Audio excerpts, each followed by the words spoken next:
Et salut C'est à beau celui-là. tous! Oh merde. Salut, salut, Salut, salut. salut la team. Salut l'équipe. Salut Salut à J'espère que vous allez tous! Stonix. bien. Salut Nico! Bienvenue, bienvenue! Salut à QSex! Salut Accusex. Bienvenue dans Fait une nouvelle plaisir de émission. t'avoir Accusex. Ah, il est là, il Vas-y. a vu Kylian dans le titre, il est venu direct. Ça me régale. Ils sont là. À mon avis, on devrait avoir Théo aussi dans pas longtemps qui devrait débarquer du coup. Salut Ouman, bienvenue. Salut à tous. Installez-vous tranquillement. Bienvenue dans une nouvelle émission de Rond comme un ballon. Ce soir, émission un peu spéciale. Un petit peu spéciale. Déjà, avant de Ouais, commencer, est-ce que vous allez bien, mes deux petits beaux gosses là, Cyril et Franck? ça va super, honnêtement. J'ai fait un Ça va, week-end nickel. assez reposant. Voilà, je suis en pleine forme. J'ai même une petite bière pour t'accompagner. Ça faisait quelques temps que je chargeais trop le week-end et que le lundi, je faisais une pause. Mais là, à la tienne, mon ami. On reprend les Santé, bonnes habitudes. exactement, on reprend les bonnes Santé, habitudes. messieurs. Servez-vous un petit truc à boire chez vous aussi, hein, tranquillement, pendant l'émission. Accompagnez-nous avec grand plaisir. Ce soir, émission un petit peu spéciale parce qu'on a trouvé qu'il n'y avait pas non plus, comment dire, de gros sujets sur lesquels on voulait s'attarder. Par contre, il y avait plein de petits sujets qui sont peut-être un peu plus courts et qu'on a décidé de parler ce soir. Donc, on a décidé de faire un grand apéro à la carte. Vous connaissez notre fameuse rubrique. D'habitude, on a l'apéro à la carte qui est la rubrique pour se lancer dans l'émission tranquillement avec les petits sujets un peu plus légers qu'on aborde rapidement en début d'émission. Et après, on attaquait sur le gros du sujet. Et là, on a complètement changé. On a dit ce soir, on se les fait tous. Ce soir, on se fait un grand menu. On s'est fait un grand menu à la carte. Et donc, on va parler de plein de choses ce soir. C'est tout affiché là sur l'écran. S'il y a même d'autres trucs que vous voulez parler, les gars, n'hésitez pas dans le chat à nous le dire. S'il y a d'autres sujets que vous voulez qu'on Yes. aborde rapidement, même nous, entre nous, il y aura sûrement des fois, on va sûrement déborder. Et ça, c'est pas de souci. Justement, on est là pour ça. On va être là pendant une petite heure et demie, comme d'habitude. Et on va essayer de parler un peu de tous ces sujets, surtout qu'on a eu un excellent week-end de foot en vrai, par contre. On a eu plein de beaux On a eu des matchs. gros matchs, ouais. Ouais, Et des gros matchs. on va sûrement en parler. Et à la fin bien évidemment, à la fin de l'émission, on fera nos traditionnels top et flop du week-end et le quiz pour finir en détente, histoire que Ouman mette une soufflante à tout le monde, à moins que Nico se réveille sur la fin, comme d'habitude. Bon, les gars, je vous propose Messieurs. qu'on perde pas plus de temps, qu'on attaque directement dans le vif du sujet, qu'on attaque l'apéro, parce que c'est là, justement, où on est bon. On est les meilleurs. Exactement. Et comme dirait mon Franck, on l'attaquerait pas, cet apéro. Et on va l'attaquer Allez, let's fort. go. Est-ce qu'il y a un sujet qui vous chauffe le plus là déjà, soit dans le chat, soit déjà toi Cyril ou Franck, dites-moi s'il y en a un qui vous chauffe un peu, par quoi vous voulez commencer? Ouais, mais tu vois, moi, tous, ils me chauffent bien. J'ai des trucs à dire Ouais. sur tous. Donc, peu importe, on peut commencer à le prendre dans l'ordre. Et on Pareil, on verra peut faire après. dans l'ordre, ouais. Ça Dans l'ordre, c'est déborde. pas mal. Ouais, alors pour le coup, l'ordre, je l'ai pas, tu vois, j'ai pas fait exprès, je l'ai vraiment mis à la suite des idées sur le moment. Mais feu, hein, feu, on peut commencer par Chelsea, surtout que bah, ça a été un super match hier. Le Mm. match de Tottenham.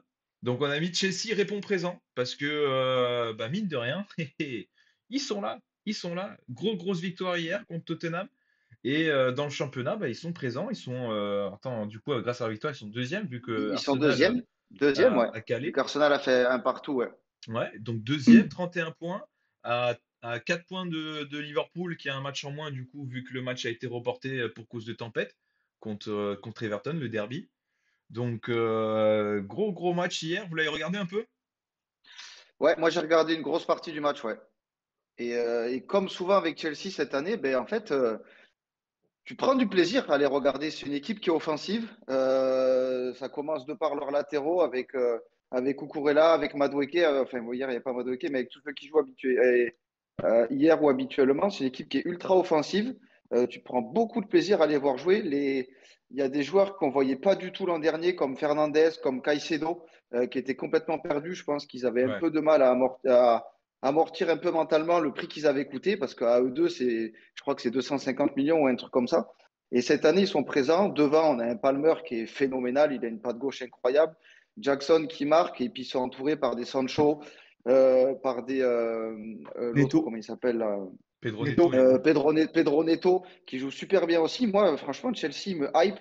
Vous en aviez déjà parlé là dans l'émission que j'avais pas pu faire, où vous aviez mis Chelsea en outsider derrière les trois gros. Et bien, petit à petit, parce que là, ils ont fait un enchaînement de matchs quand même assez costaud, bah, ils s'imposent comme une équipe vraiment solide. C'est la meilleure attaque de Première Ligue. Ils marquent beaucoup, ils font plaisir. Ouais, moi, je trouve que c'est une très belle surprise parce qu'ils et alors, ils avaient quand même une grosse équipe l'an dernier, mais ils reviennent de loin sur le fond de jeu, sur les résultats, sur les buts et tout. Donc, ouais, gros Chelsea cette année répond présent. C'est même petit. Ils sont au-delà de ce à quoi on les attendait, moi, je trouve. Donc, chapeau à Maresca qui fait un gros boulot et qui arrive à maintenir tout le monde concerné, alors qu'en vrai, il a quasiment Ouais. trois équipes qui pourraient aligner, alors qu'il ne serait pas forcément à ce niveau-là, mais avec le nombre de joueurs qu'il a, réussir à maintenir ce niveau de ténacité pour chacun et tout, franchement, chapeau. Ouais, moi je suis d'accord, effectivement, comme tu as dit, on en avait parlé il y a quelques semaines quand on parlait de la course au titre en Première Ligue avant que Liverpool prenne les devants. J'avais parlé de Chelsea, mais même pas comme outsider, comme un sérieux prétendant au titre. Là, ils ont un peu recollé, ils enchaînent, hein, ils ont un peu recollé à Liverpool, même si Liverpool a bien évidemment un match à moins. Ils sont revenus à 4 points. Ça régale, hein, honnêtement. Maresca, comme tu dis, il a réussi à imposer sa vision du football. J'ai envie de dire, il est revenu sur des bases. Il est revenu sur des basiques. La tactique, c'est du très simple. 4-2-3-1. Il ne va pas chercher à faire comme le faisait l'an dernier. C'était qui déjà l'an dernier? Putain. C'était l'entraîneur Bah, c'était, Pochettino. il y avait Pochettino et ouais, après ils l'ont viré, quoi. Ouais, mais qui s'amusait à faire des 3-5-2, des 3-4-3, enfin, on savait pas où ça sortait. Là, hop, Après, ça commence à prendre, c'est dommage. classique. Hein? Non, je disais, ce qui était dommage, c'est qu'on l'avait dit, c'est que au moment où ça commençait un peu à prendre, Oui, oui, bah, c'est il vrai. l'avait têche. C'est vrai. Mais là, du coup, Maresca est revenu sur des bases, un 4-2-3-1 bien classique, avec des joueurs qui sont performants. Comme tu dis, Fernandez, régulateur, je vois Skunix qui l'a dit dans le chat, régulateur de l'équipe, exactement. Quand ce mec est au niveau, ben, l'équipe est au niveau. Et devant lui, on a un Cole Palmer qui est absolument exceptionnel. Encore là, ce week-end contre Tottenham, il a fait un match magnifique. Il met les deux pénaltys, mais si on enlève ces deux pénaltys, il fait quand même un monstre de match. Il est tout le temps, sur les actions offensives en train de provoquer, enfin de mettre de l'impact. Franchement, ça joue bien, toute l'équipe. Ouais, non, rien à dire de plus que Cyril, si ce n'est, il va falloir faire attention à Chelsea Ouais. pour cette année. Et tant mieux d'ailleurs, parce que c'est un club qui ne me déplaît pas, moi, en Angleterre. C'est pas effectivement mon club préféré, mais j'apprécie bien Chelsea et ça fait bien de les revoir au niveau. Moi, j'avais des bons souvenirs de l'époque de Drogba, Hazard et compagnie. Là, de les revoir au niveau, ça fait quand même plaisir. Ça change un peu de ces dernières années, donc c'est cool. Ouais, Ouais, je puis suis en plus, tout à fait d'accord. eux, ils sont en conférence, là, au fin fond des championnats d'Europe. C'est-à-dire qu'en face, en vrai, ils jouent personne. Et donc, Yannick Noyes. même quand ils mettent leur équipe 2, ouais, Yannick Noah, ils en ont mis 8. Même quand ils mettent l'équipe 2 ou 3, tu te retrouves avec des Moudryk et des Nkoukou pour jouer le paysan du coin en Alaska. Ben, forcément, c'est un régal. Donc, en plus, ils vont pas fatiguer le 11 type ou les 12, 13, 14 qui après rentrent souvent. Donc, ils vont pas cramer les joueurs sur les compétitions européennes. Donc, je pense que ouais, maintenant on a passé le tiers du championnat, ils vont être sérieux et ils vont peut-être dans le top 3 habituel Bah, dans leur J'ai quand chier, objectif, même oui, vu. c'est ça, hein. Dans leur faire objectif, chier c'est le ça, deuxième hein. et le troisième, hein. Leur objectif, c'était ça, c'est de finir dans le top 3, top 4, bah, en gros, viser la Ligue des Champions. Ça, c'est l'objectif du club. Mais franchement, en première ligue, ça peut aller très vite, hein. Ça peut aller très vite. Je te dis une connerie, mais là, si Liverpool, par exemple, son match en retard, on le gagne pas, bah, 4 points d'écart, ça peut aller très très vite. Surtout, comme tu le disais, Oui, ça va vite. ils jouent que la Conference League et surtout, bah, ils ont 118 joueurs, donc ils peuvent totalement changer de leur équipe sans problème et garder de la fraîcheur, qui est le gros souci des fois des effectifs quand on voit City, justement, Arsenal et Exactement, ouais. Liverpool. Dès que tu commences à perdre un peu des joueurs, c'est un peu plus compliqué. Là, eux, pour le coup, ils n'auront pas ce problème parce qu'ils vont garder leurs joueurs bien au frais, hein. Juste dans le chat, les gars, dites-moi, est-ce que quand Franck parle, comment il est au niveau du son? Est-ce que ça grésille pas un peu? Parce que c'est peut-être que ça vienne que de moi. Parce que des fois, quand tu parles, Franck, ça grésille pas mal. Et je voulais savoir si ça Ouais, venait parce que que de moi. moi je l'entends très bien, Franck. Ouais, ok. Dans le chat, si vous pouvez me dire quand Franck qui parle, si tout à l'heure, quand il a fait son explication sur Chelsea, si ça grésille un peu pour vous. Mais si ça grésille pas pour vous, vous comprenez bien, tant mieux. Si c'est que moi, c'est pas le souci. Parce qu'on on comprend ce que tu dis, Franck, mais des fois, ça grésille. Ah, je comprends, j'imagine. Non, Puis mais ouais, pour Chelsea, là, des matchs qu'on a vus aussi, c'est l'une des seules équipes qui a fait chier Liverpool en vrai, depuis le début de saison. Là, Ouais, ouais. à part le caca culotte contre Forest et le raté contre Arsenal. Bon, ça fait deux, tu me diras déjà, mais Sur le euh, jeu, c'est Chelsea de loin qui Chelsea, nous a mis le plus en difficulté. ils ont bien embêté Liverpool. Ouais, Après, ouais. il y a eu la polémique de l'arbitrage parce que sur ce match-là, ça avait été catastrophique. Et au final, Liverpool, au point, était devant et avait remporté. Mais sur les 20-30 premières minutes, je me souviens d'avoir vu une équipe et je me suis dit, putain, s'ils sont comme ça pendant 90 minutes, ça va être costaud pour Liverpool. Non, Bon, au non, final, franchement, après, dans le Liverpool jeu, avait pris le dessus, mais ils ont bien merdé, hein. ouais, ils avaient fait chier les Reds, qui cette année n'est pas si simple, quoi. par Donc, ouais, contre, Chelsea, moi, grosse équipe. le point faible de Chelsea, et c'est peut-être un unpopular opinion aussi, mais je trouve Jackson mais nul. Ouais. Cette saison, ça va un peu mieux, on est d'accord, mais l'an dernier, c'était tellement catastrophique. Et je pense que pour pouvoir faire la différence, il leur faudrait un super attaquant, comme peuvent l'avoir City avec Haaland ou Liverpool avec Et- Salah, même si c'est pas un pur attaquant. Mais je trouve que ça pourrait tellement améliorer leur équipe s'ils avaient vraiment un numéro 9 qui serait capable de marquer un but par match.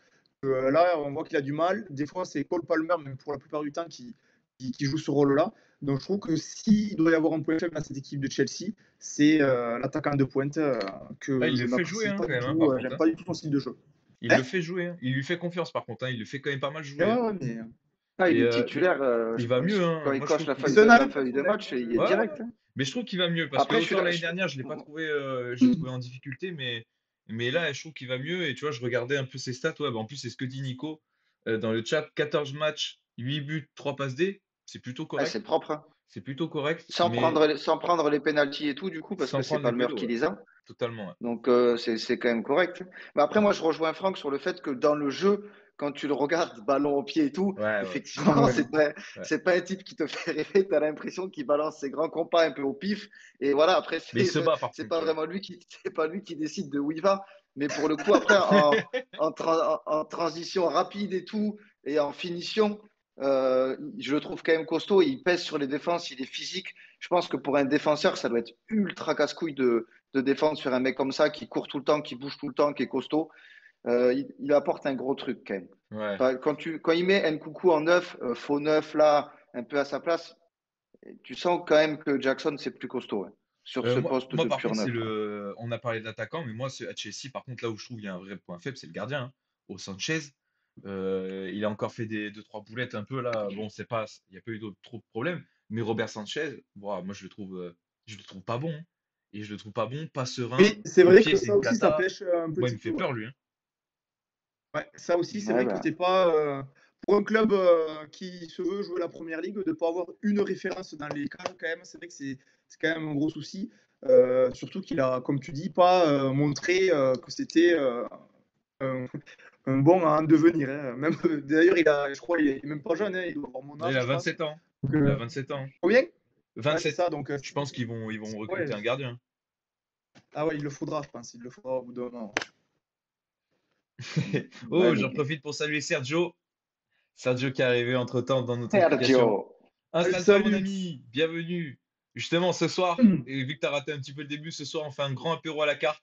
On aborde plein de petits sujets. On s'attarde, au lieu de faire comme d'habitude trois gros sujets, là, on va parler de plein de choses. Vraiment à la bonne franquette, tranquillement. Oh, le Joule, salut, installe-toi. Ce soir, justement, on va parler plein de trucs. On va parler de Mbappé. Donc, installez-vous tranquillement. Là, justement, on a parlé de Chelsea. Et ouais, bah, à voir hein, ce que ça donne, hein. Il y a le Boxing Day qui va Oh, beaucoup changer. Julius! Ouais, il y a Oh, Jules. Julius, comment c'était Caris hier soir? J'ai vu un story, t'es allé voir Caris? Là, c'est il va y avoir Caris ce week-end. Euh, Chelsea, je vais juste regarder parce que là, en première ligue, là où ça va être déterminant aussi, ça va être le Boxing Day. Ben, le Euh, calendrier de Chelsea, c'est ce que disait Nico tout à l'heure, il est plutôt abordable pour eux. ouais, ouais, Ouais, ouais. ils ont joué les gros, hein, ils ont joué United, ils ont joué Ouais. enfin, les gros. Non, Ils, mais ils ouais, reçoivent ils United. reçoivent Brentford et pendant le Boxing Day, c'est Everton. C'est quand même pas incroyable. Non, Fulham, c'est un derby, mais bon, ok. Ipswich, quand je joue pas une, ouais, et Palace. Alors après, en première ligue, c'est jamais facile de c'est jouer jamais ces facile, ouais. équipes-là, machin truc, si tu veux, mais Regarde Fulham, accroche quand tu es Arsenal. Chelsea, quand tu vois ces quatre-là pendant le Boxing Day, si tu prends pas allez, 8-9 points minimum, je pense que c'est un Boxing Day raté vu le début de saison qu'ils font. Donc il y a largement la place de faire un gros truc et d'accrocher le bon wagon, hein. Ouais, ouais. Non, mais c'est surtout qu'en plus, psychologiquement, en première ligue, franchement, quand tu sors du Boxing Day avec pas mal de points, Ah, t'es lancé. ouais, tu l'abordes pas pareil la deuxième partie de saison. Donc, ce Boxing Day a souvent une grosse importance pour se lancer sur la deuxième partie de saison. Et je pense que du coup, Chelsea a tout pour bien se lancer. Et il faudra justement que devant et derrière, que ce soit Arsenal et City, etc., faudra pas perdre trop de points. Et je crois que dans les quatre, c'est Liverpool pour moi qui avait le plus gros Ah, calendrier du mais les Boxing Day. deux, là, ils en ont perdu des points déjà ce week-end. Va falloir, Ouais, on va voir ce que ça donne. c'est On aussi va voir. Liverpool qui a le plus gros niveau, donc bon, l'un Ouais, dans ouais, ouais. l'autre. Après, ça reste abordable, mais c'est des matchs chiants quand même, hein. Tu vois, Mm. tu vas à Tottenham, tu reçois Leicester, tu vas à West Ham, même si tu vois, West Ham, Leicester, c'est pas non plus, même Tottenham, c'est pas non plus, tu vois, le grand football en ce moment. Bah, ça va être quand même un peu chiant. Un peu chiant. Bon, on Mm. verra bien ça. On verra. On se fera un petit point justement au début 2025. Je vous propose de vous parler au lieu de là, on a parlé d'une équipe qui était plutôt en forme, qui était On, en on va surgym. parler de l'opposé. On va parler de l'opposé, d'une équipe qui est pas du tout en forme et qui est très très inquiétante. Catastrophe. Catastrophe. L'ASSE, l'AS Saint-Étienne. Aïe aïe aïe aïe. En plus mon Franck, t'as regardé le match vu qu'il y avait Marseille. Ah ouais, non, mais C'est on maintenant veut la des vérité, pipes hein. sans C'est déconner. triste, hein. Je te laisse la main, hein. Putain. Ah, mais aïe, aïe, aïe, ça en fait presque mal au cœur. Ouais. Vous le savez, on en a déjà parlé. Saint-Etienne, malgré la réalité qu'il y a à Marseille, c'est pas un club que je déteste. Au contraire, c'est un club que j'apprécie.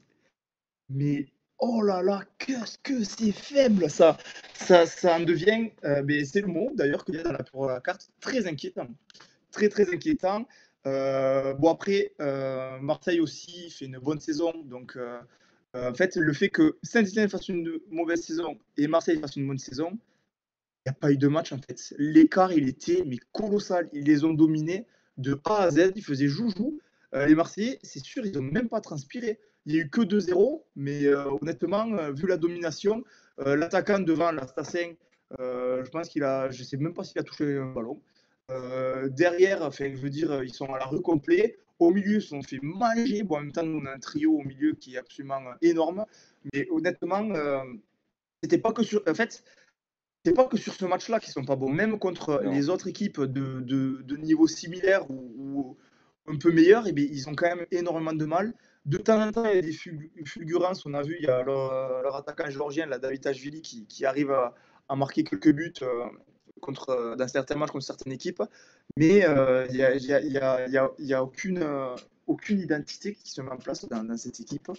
Je sais pas, il n'y a pas de schéma tactique. Vraiment, quand ils avaient le ballon, hier, Saint-Etienne, ils ne savaient pas quoi faire. Il n'y a pas eu deux actions ou deux schémas qui ont été répétés, des triangles qui ont été joués entre les milieux et les gars du côté. C'était vraiment la galère complète. Donc, très inquiétant pour eux. Encore une fois, comme on en parlait la dernière fois, pour se sauver, il va vraiment falloir qu'ils comptent sur le fait que les autres soient pires qu'eux. Ouais. Et ça, Bon, ça, là, pour ça, ils ont un peu de chance. Parce que devant eux, non mais c'est vrai, devant eux, ça avance pas. Montpellier, ils prennent rouste sur rouste tous les week-ends. Le Havre, la dernière fois qu'ils ont gagné, je croyais encore au Père Noël. Angers, ils n'en jouent pas une. Strasbourg, on a dit que ça jouait un peu au foot finalement. Ça fait 2 mois qu'ils n'ont pas gagné. Donc Nantes, pareil. Bon, et là, sur les 2 derniers matchs, ils prennent 4 points, mais sinon, avant, c'était catastrophique. Ils ont vraiment de la chance que ça avance pas parce qu'au final, ils sont promis, enfin, ils sont barragistes là, mais ils sont qu'à 3 points de la 11e place. Donc, c'est pas en termes de comptable, c'est pas catastrophique, Mais je rejoins Franck. En termes de foot, mais c'est terrible. Ouais. C'est terrible. Moi, j'ai pas vu le match hier, mais j'ai vu celui contre Rennes où ils en prennent 5. Alors, ok, ils sont à 10, mais même à 11 contre 11, ils se faisaient malmener par un Rennes qui est malade comme pas deux. Il n'y a absolument rien qui se passe. Franck, il a raison. Quand les types ont le ballon, ils savent pas où ils vont avec. Ils font des passes au type en vert parce qu'ils ont bien compris qu'il était dans la même équipe, mais ça s'arrête là. Il n'y a pas de fond de jeu, c'est faible, il ne se passe rien. Il se passe rien. C'est l'une des pires attaques de Ligue. C'est la pire attaque de Ligue 1, je crois. C'est la deuxième plus mauvaise défense. Moi, j'avais un peu pensé que Geoffroy Guichard allait les aider. Et bien, la magie, pour l'instant, elle n'opère pas du tout. Et ils On n'ont était pas le plutôt niveau Ligue 1, d'accord, tout hein. simplement. Hein. On était plutôt Ils D'ailleurs, n'ont pas le, avec ça. ils ont Simon, pas le, ouais, ils Simon, je ont te pas le laisse niveau Ligue 1. enchaîner. Simon, je te laisse enchaîner et après, justement, je parlerai des supporters de Saint-Etienne parce qu'on l'a pas mis dans le sujet, mais sachant qu'on parle de Saint-Etienne, je veux absolument en parler. Pas de souci. Non, non, moi c'était juste pour rebondir en plus sur ce que disait Oman dans le chat. Oman, il disait c'était lequel d'entre vous qui disait que Saint-Étienne se sauverait certainement car la ferveur, tout ça. Ouais, Franck, c'est toi qui C'est avais moi. lancé l'idée, mais on était tous les trois plutôt d'accord avec ça. Mais j'en suis Parce, convaincu, hein, encore. parce que on imaginait, alors, on était d'accord avec ça, parce qu'on imaginait par exemple aussi à l'époque, on n'imaginait pas Auxerre aussi fort. En fait, on voyait Montpellier, Le Havre, Angers, Auxerre, quand même peut-être un peu moins fort, et on voyait Saint-Étienne gagner des matchs à domicile, ce qui allait faire la différence. Mais là, pour le coup, maintenant qu'on a quand même bien avancé, on est le 9 décembre, on a bien bien avancé dans le championnat, c'est inquiétant. C'est très inquiétant parce que le niveau de jeu est catastrophique. Les joueurs, déjà, quand tu vois la compo, tu vois les joueurs, c'est ce que disait Quentin dans le chat là. Équipe trop jeune, pas d'XP, etc. Et alors, il y a des joueurs jeunes, il y a des joueurs moins jeunes, mais qui n'ont pas d'expérience en Ligue 1. Le seul qui a de l'expérience, les deux à la rigueur, qui ont de l'expérience dans cet effectif sur le papier, c'est Honneur. l'Arseneur et Abdelhamid. L'Arseneur, bah, d'un côté, lui, il fait ce qu'il peut, il est dans les bas. Mais au bout d'un moment, quand tu prends frappe sur frappe, t'es limité, parce que je trouve que c'est quand même pas un mauvais gardien. L'an Mais dernier, il est énorme en Ligue 2. ouais, L'an dernier, il est énorme. Abdelhamid, par contre, Abdelhamid, waouh, c'est plus du tout le même joueur qu'à Reims, hein. Autant, tu vois, je le trouvais quand même assez solide à Reims. Je pense qu'ils ont vu le truc venir. Le frérot, voilà, il est cramé, il est tout vieux, faut le laisser tranquille, là, 37 piges. Là, il est débordé complet. Le Après, nombre de buts où tu après, vois, il se fait À déborder. Reims, il était mieux entouré à Reims Il aussi. était mieux Là, entouré aussi. alors, Non, là, là, c'est t'as censé tout être eu, le là. patron c'est censé être le patron, mais il joue avec personne. Hein. Et puis, il a quel âge? Il a 38, 39 ans, 37, non? Un truc comme 37. ça. Voilà, Non, mais il il se est fait cuit, c'est déborder tout. physiquement, il est plus là, il est plus là, hein. C'est impressionnant. Non, non, mais cette équipe, elle est beaucoup trop faible. Bon, franchement, elle est beaucoup trop faible Ouais, elle est faible, c'est pas pour niveau espérer Ligue 1. mieux, hein. Ah C'est ouais, pas ça c'est niveau sûr. Ligue 1. Là, alors, espérons qu'il se relance et que Geoffroy Guichard les pousse. Là, Franck va en parler, mais là, tout de suite, ils descendent, c'est pas du vol, hein, parce que c'est pas niveau Ligue Ouais. 1. Pourtant, il y avait du Alors, monde dans, ouais, dans le justement, stade, hein, Franck. Ouman, là, tu disais, tu te fous de notre gueule qu'on pense que Saint-Etienne se sauvera à cause de la ferveur. J'en suis vraiment persuadé, vu leur niveau de jeu, s'ils doivent se sauver, ce sera grâce à la ferveur. Hier, hier, Marseille était vraiment largement au-dessus, ferveur ou pas, dans tous les cas, ne pouvait pas gagner. Mais s'il y a des ambiances comme hier, tout le temps à Geoffroy Guichard, je te garantis que les mecs, ça va les motiver. C'était extraordinaire hier. Ça n'a pas arrêté du début à la fin. Ils ont fait des tifos pendant tout le match. Au début du match, ils en ont fait 3, ils en ont fait un à la mi-temps, ils en ont fait pendant le match. Les fumigènes, en début de match, il y avait toute une tribune qui était en feu. Et après, l'autre tribune, la seconde mi-temps, elle n'a pas arrêté. Il n'y a pas eu une seule seconde où il n'y avait pas un fumigène allumé. D'ailleurs, ça a fait arrêter le match un peu en fin de rencontre parce que du coup, il y avait de la fumée partout. Mais c'était la folie. Ça n'a pas arrêté de chanter du début à la fin. Je vais y aller cette année à Saint-Etienne. On va essayer d'y aller tous les trois pour voir cette ambiance. Je l'ai déjà fait Saint-Etienne il y a quelques années. C'était un latéral. Là, on essaiera de choper des places en virage parce que j'ai vraiment envie de vivre ça. C'est vraiment un club dans l'ambiance que je trouve similaire à Marseille. Donc c'est pour ça que je veux le faire parce que je suis sûr que c'est exceptionnel et que grâce à ça, ils peuvent s'en sortir. C'est ce que dit Sergio aussi dans le chat. Il dit il y en a eu de la pyro hier soir, on voyait rien. Mais ça n'a pas arrêté une seconde. Et La seconde fumis à balle. mi-temps, de A à Z, il y a eu des fumis. Vraiment. Il n'y a pas Ouais, eu une seule seconde où après, il y a eu le problème, c'est que faire ça, du coup, ils vont se mettre des bâtons dans les roues eux-mêmes Oui. parce qu'on connaît la ligue, donc ils vont sévir. Oui. Et Ouais. tu vas te retrouver à jouer à huis clos contre un match, allez, contre, je sais pas, Angers, Le Havre Ouais. ou Rennes ou je sais pas quoi, et tu n'auras pas tes supporters pour te pousser et tu vas prendre une valise, quoi. Malheureusement, ça ne va pas les aider. Ouais. Ça, Non, c'est c'est clair. sûr. Parce que là, ils vont prendre sanction, mais complet. Hein. Ouais, bah oui. Ouais, et Ouais. puis pour le coup, c'est un peu mérité parce que ça a été du non-stop. Bah, si tu Ouais, c'est sanctionnes clair. les autres, tu es obligé de les sanctionner aussi, quoi. Bah oui, Donc c'est logique. Bon, on va voir hein, comment ça ouais. évolue et ouais, dans notre fameuse Pas tournée rassuré. de stade, dans notre tour de stade, on va aller à Saint-Étienne, on va aller à Geoffroy Guichard. Donc sûrement en Avant deuxième qu'ils partie de redescendent, saison. il faudrait y aller cette année. Ah, faut y aller Ça cette serait année, ouais. bien de pouvoir y aller cette année, ouais. Ouais, c'est sûr. Euh, on va enchaîner sur, par contre, l'inverse encore. On va retomber sur une équipe qui tourne plutôt bien. L'Atlético Madrid. On va en Espagne. Atlético Madrid qui enchaîne les victoires. Et avec un Griezmann, un Grisou en feu qui a donné la victoire aussi. Un superbe match. On a parlé du Tottenham Chelsea là. Bah là aussi, on a eu un super match Atlético Séville. Une vraie régalade, hein, mon Franck. Ah, les gars, si vous n'avez pas vu le match, allez voir le résumé, je vous en supplie. C'était un pur régal. Ça y allait de tous les côtés. Le Séville qui mène 3-1 et après qui se fait remonter dans les derniers instants jusqu'à perdre par le biais de Griezmann. C'était vraiment un super match, des actions en pagaille. Griezmann, en plus de mettre son doublé, il fait une transversale. Il aurait pu faire une passe décisive aussi, parce que Gallagher, il se chie là, en voulant dribbler le gardien. Il a encore une fois été étincelant. Honnêtement, cet Atlético de Madrid-là, cet Atlético de Madrid de cette année, mais il régale. Alors, c'est un club que je n'aime pas, que je ne peux pas empiffrer, parce qu'on sait que c'est un club qui, par expérience, ne joue pas au football, essaie de bloquer, notamment dans les grosses rencontres et tout. Mais Ben, on cette l'a vu année, au je parc. trouve que ça joue. On voit de plus en plus de buts.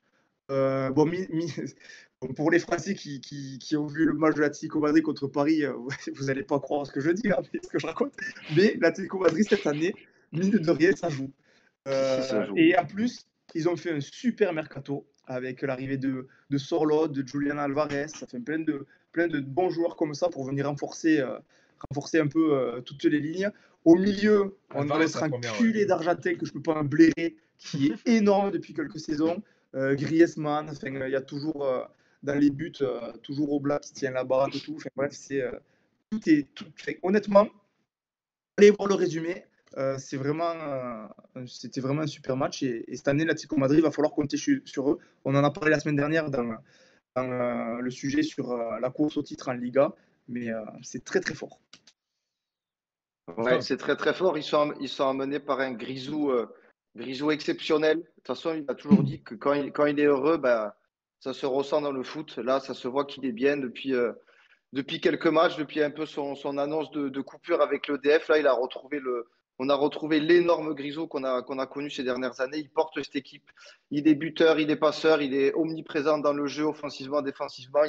Il représente à merveille l'équipe de l'Atlético cette année et je rejoins totalement Franck. On voit un Atlético qui est capable de jouer, qui marque beaucoup plus que les années précédentes. Ouais. Alors effectivement, quand ils ont décidé de ne pas jouer, ça, ils savent toujours très très bien le faire.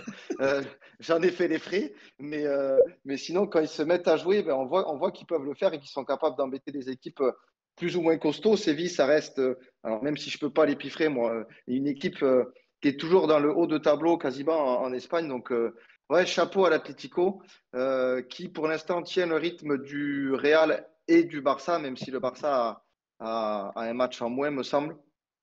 Non, le Mais Barça a un match en Ah, plus. mais C'est le l'Atlético Real qui a un aussi. match en moins.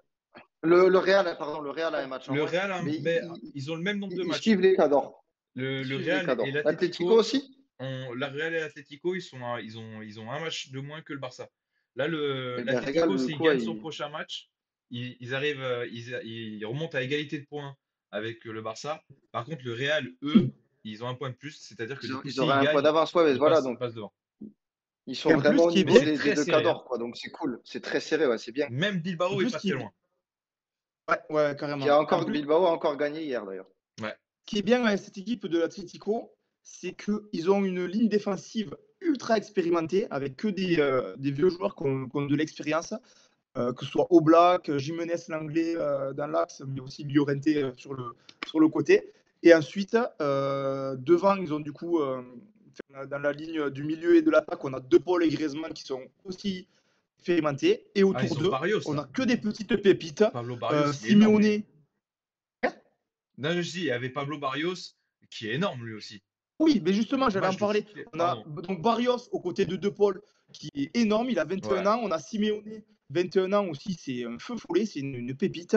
Et après, on a Gallagher et Alvarez aussi, on les a connus en Angleterre aussi, ça joue énormément au ballon, surtout Alvarez. Donc, honnêtement, pareil, un peu comme je T'as le disais. Lino aussi, là, le Samuel Lino, le jeune Ouais. là, qui arrive de Villarreal, Ouais, qui, non, quand il est franchement, titu, il joue bien, et quand il rentre, il est décisif. Hier, il rentre, il marque, il fait passe D. Donc, ouais, ils ont un bon effectif, mais on l'avait dit, hein, quand tu avais fait le sondage, quasiment 100% des réponses du sondage en Espagne disaient que l'Atlético avait fait un gros mercato. Et bien là, ils sont en train de récolter les fruits de ce travail qu'ils ont fait l'été dernier parce que ça marche fort. Et avec un coach qui connaît très bien le club, qui sait comment parler aux joueurs et qui, malgré ce qu'on peut penser de son jeu, arrive toujours à fédérer une équipe et à faire jouer les types ensemble. Donc cette année, ça marche. Et si ça peut continuer à batailler avec le Real et le Barça, pour nous, spectateurs, c'est vraiment cool. ouais, mais t'imagines là en plus, ce qui se fait plaisir, c'est que donc là, il laisse la chance aux jeunes et ils arrivent quand même à foutre des coquets et des coréas sur le banc. Ouais. Donc les mecs comme ça, avec l'expérience qu'ils ont en sortie de banc, c'est tellement essentiel pour un club. Et donc ça montre aussi qu'ils peuvent avoir du banc. Il y a aussi Mais Sorloth qui est souvent sur le banc, des types comme ça. Donc c'est vrai que, justement, ouais. mine de rien, même au niveau de l'effectif et des remplaçants, ils ont de la profondeur de banc. Et, c'est très bon signe pour eux en tout cas. Et justement, Simeone, il a su réagir parce que leur début de saison, ils ont eu en octobre, ils ont eu un sacré creux à un moment donné où ils ont enchaîné quelques défaites qu'ils n'auraient pas dû faire, des matchs nuls, tu vois, dans la foulée de Ligue des Champions, ils ont enchaîné des défaites avec Benfica et Lille. Euh, il y a trop de moments où ils ont eu un petit creux et lui, il a su changer ces joueurs-là. Il a su remettre Simeone, il a son fils du coup, à droite qui a complètement remis un peu plus de dynamique devant. Et Barrios au milieu de terrain, il l'a fait un peu plus jouer alors qu'il le sait faire des bouts de match au début. Mais là, franchement, il a su se remettre en question et remettre les joueurs qui ont redynamisé un peu cette équipe. Et là, ça fait 9 victoires d'affilée, du coup, avec la victoire d'hier. 9 victoires Ben, c'est d'affilée énorme, hein. pour l'Atlético, toute compétition confondue. Et c'est énorme, ouais.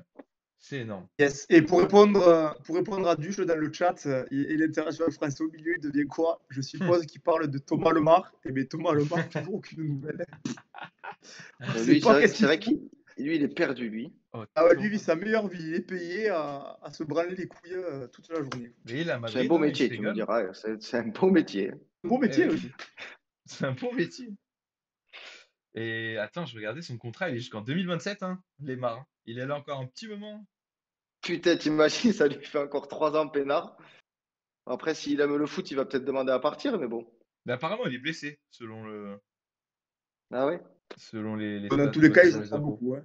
Dans tous les cas, Même il Là, non devrait pas blessé, jouer. ça fait quand même un moment qu'on n'en a pas entendu parler, hein. ouais, là, il était même pas sur la feuille de match. Ouais, c'est sûr. Non, hein, à voir ce que ça donne, hein. Ils sont quand même, franchement, ils sont là, hein, et ça va nous donner une lutte jusqu'à la fin, à mon avis.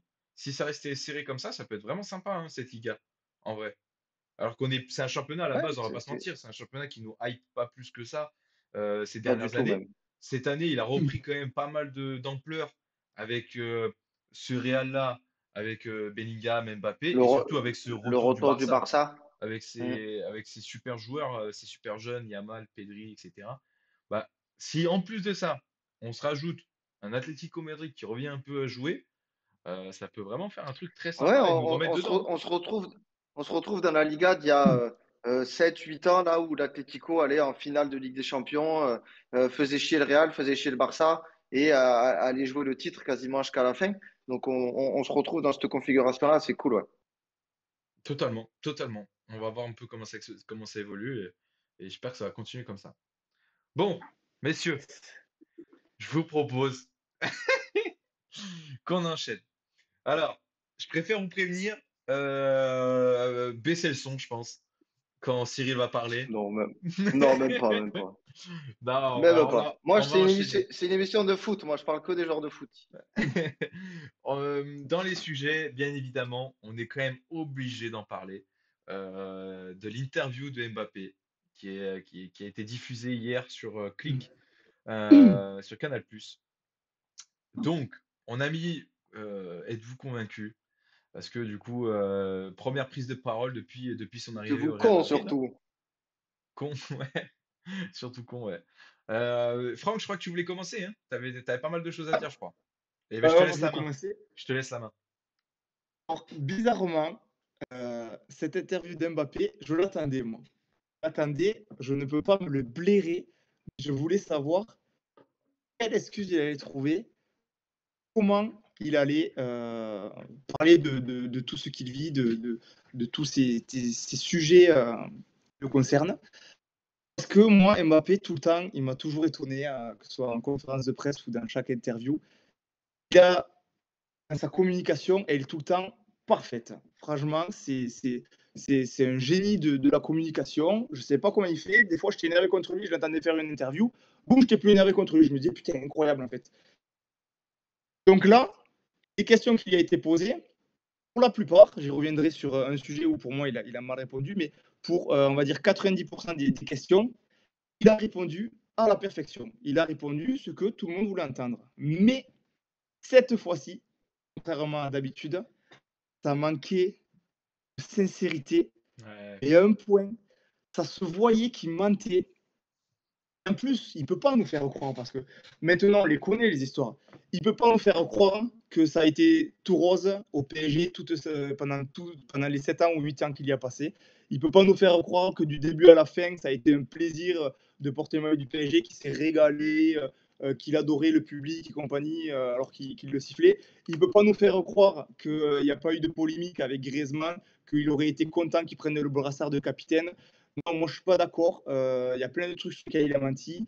Le sujet de la Suède, ça par contre, je le crois totalement.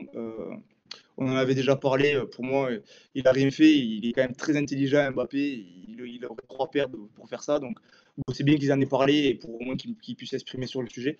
Mais pour la plupart des trucs, ça se sentait que c'était faux, malgré que la réponse soit très bonne. La réponse soit très bonne pour la communication, c'était les réponses qu'il fallait. Mais contrairement à d'habitude, là, on sentait du mensonge et que c'était pas la totale vérité. Je sais pas ce que vous en avez pensé, vous, de votre côté. Non, moi j'ai pas spécialement comme tu vois, je voulais pas spécialement en parler parce que malheureusement, le fait que déjà, bah, c'est pas un média foot, il est choisi Click, Moudachour, tu vois, il est sympa, mais en gros, tout est calculé. Il allait dans un média où il savait qu'il allait se faire brosser, ça allait être tranquille. Toutes les questions ont été travaillées. Franchement, il faudrait être naïf pour pas croire que tout est organisé, tout est orchestré. Et donc, le problème, c'est que comme, Mm. franchement, tout le monde voit que c'est pas spontané, tout est travaillé. Même lui, je pense qu'il a travaillé ses réponses à balle.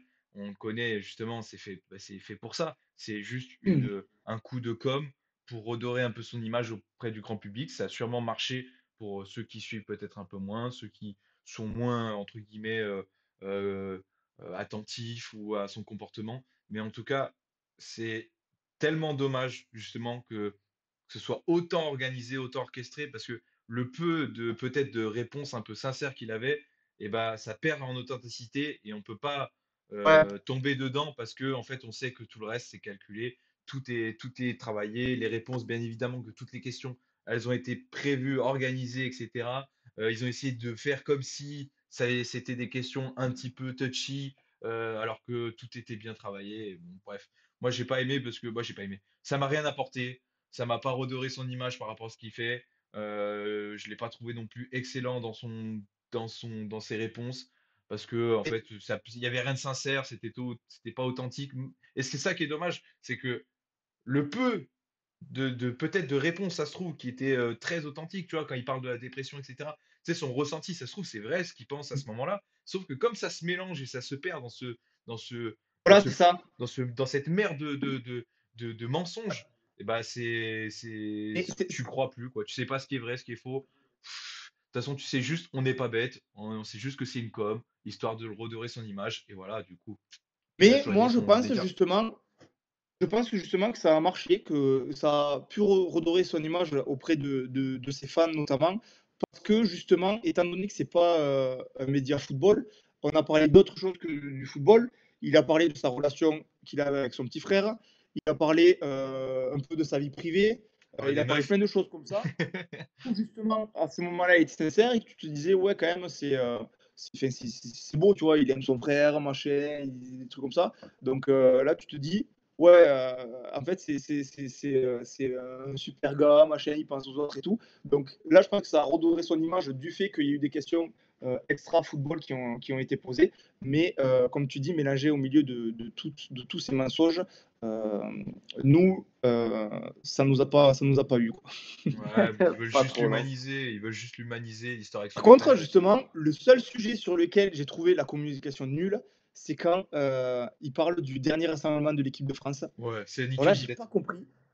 Ouais, il a dit: «Ah non, je peux Bon, vraiment pas dire, c'est pas le le coach, seul, hein. on était que tous les 2 avec le coach, donc si ça sort, il va savoir que c'est moi. Je peux pas dire, je respecte le coach, moi je voulais venir, il a pris sa décision». Donc on sait qu'il y a eu un gros imbroglio, mais là par contre, j'ai pas compris pourquoi il avait réagi comme ça et pourquoi il avait répondu de cette façon.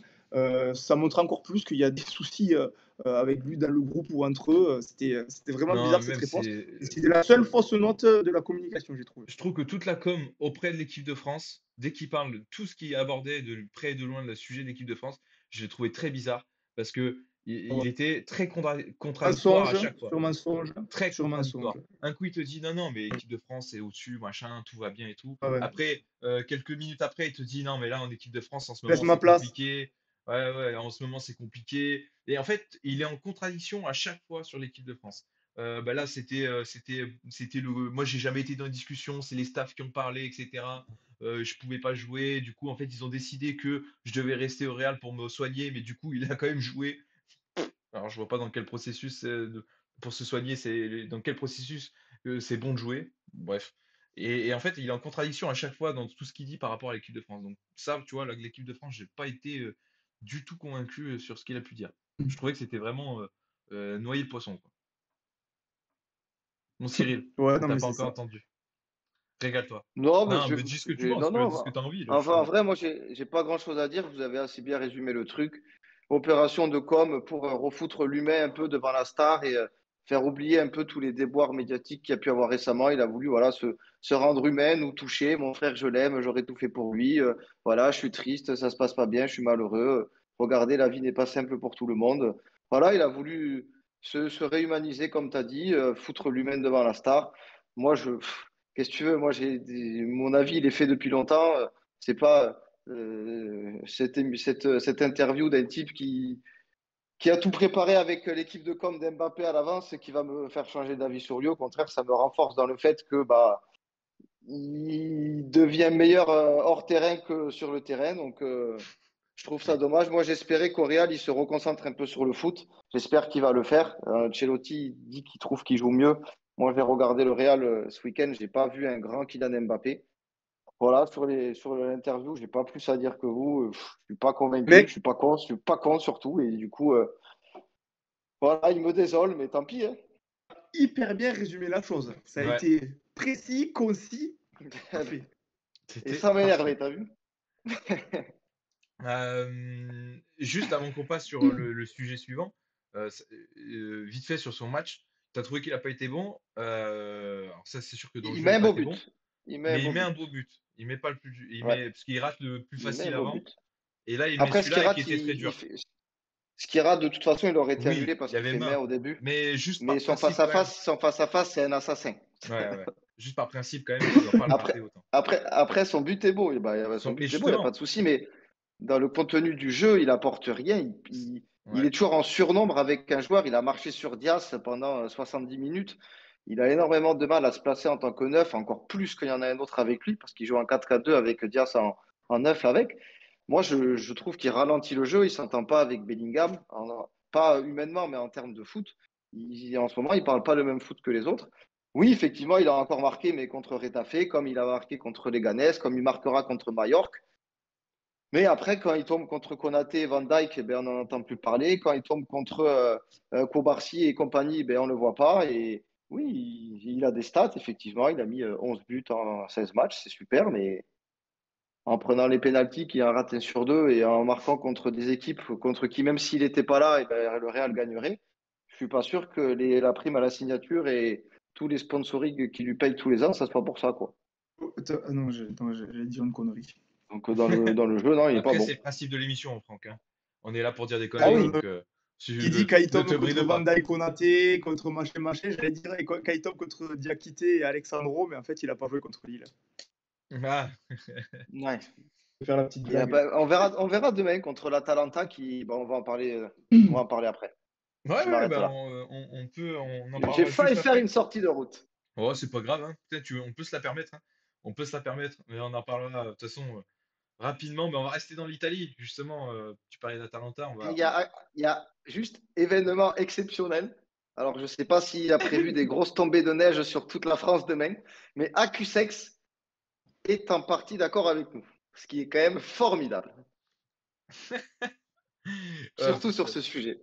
Ouais, ça c'est vrai. Ça c'est vrai. Ça me fait un peu plaisir. Ça me fait un peu plaisir quand même. Oui, Ouman, Van Dijk, c'est un grand défenseur. Un très très Bah grand oui, il fait un défenseur. mètre, il fait 1m90, c'est J'en assez grand quand même. j'en étais sûr que tu allais dire ça. Oh putain, c'est un très très grand cette année, il est énorme. Il fait 1m95, je crois, un truc comme ça. Le Immense. petit Van Dijk. Il est immense. Et franchement, il est immense dans son jeu, même cette année. Ça me fait vraiment plaisir qu'il en vienne aussi fort. La Juve, on part en Italie. C'est moins immense. À Juve! La Juve C'est et Thiago Motta. c'est moins immense que Van Dijk, ouais.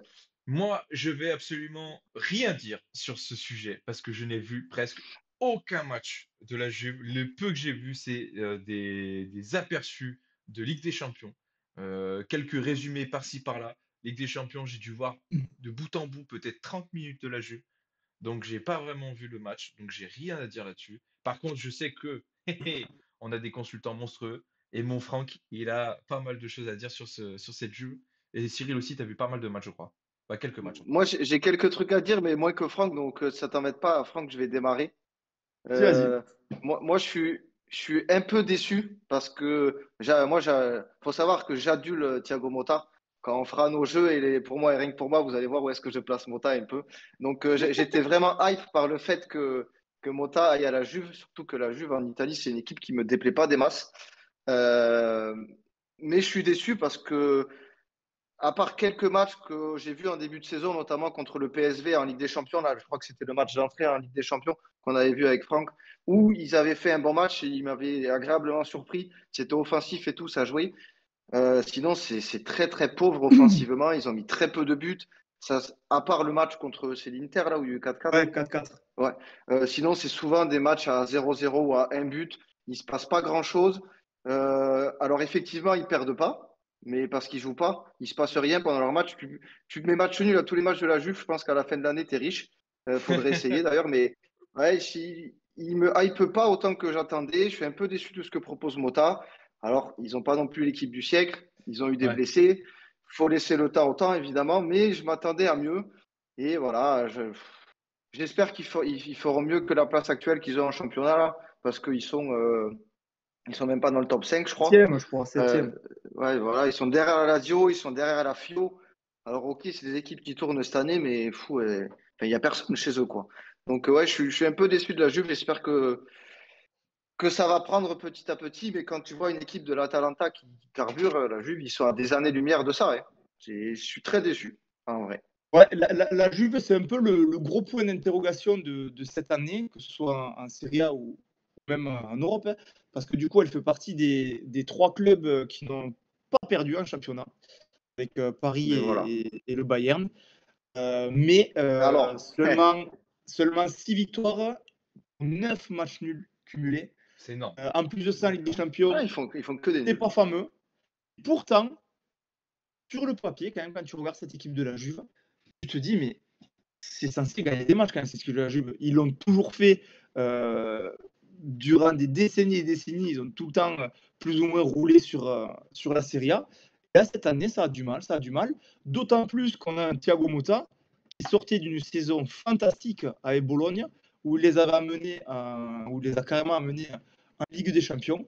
Donc on s'est dit, la sauce va prendre. En plus, ils ont fait un super recrutement en recrutant de très bons joueurs sur toutes les lignes, que ce soit Kalulu en défense, Thuram en 6, Cape Mainers au milieu également. Moi, personnellement, je me suis dit, putain, là, ça y est, la Juve, ils vont pouvoir être un sérieux prétendant au titre. Mais ça veut pas. Ça veut pas. L'an dernier, Mota, avec Bologne, il a réussi à imposer un style de jeu à des joueurs qui n'avaient pas l'habitude de prendre.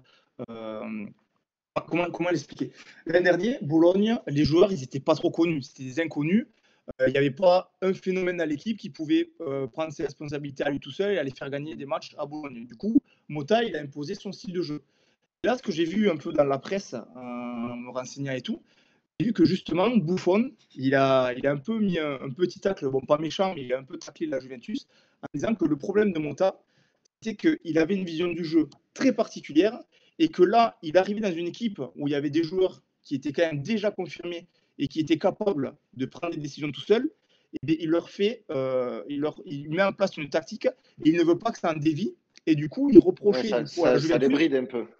ouais, il reprochait justement à la Juventus de ne pas avoir de personnalité, dans le sens où il n'y a pas un joueur qui, s'il a envie d'aller dribbler, d'aller faire un peu hors Mota, il reprochait un peu ça, que la Juve n'était pas capable de faire ça.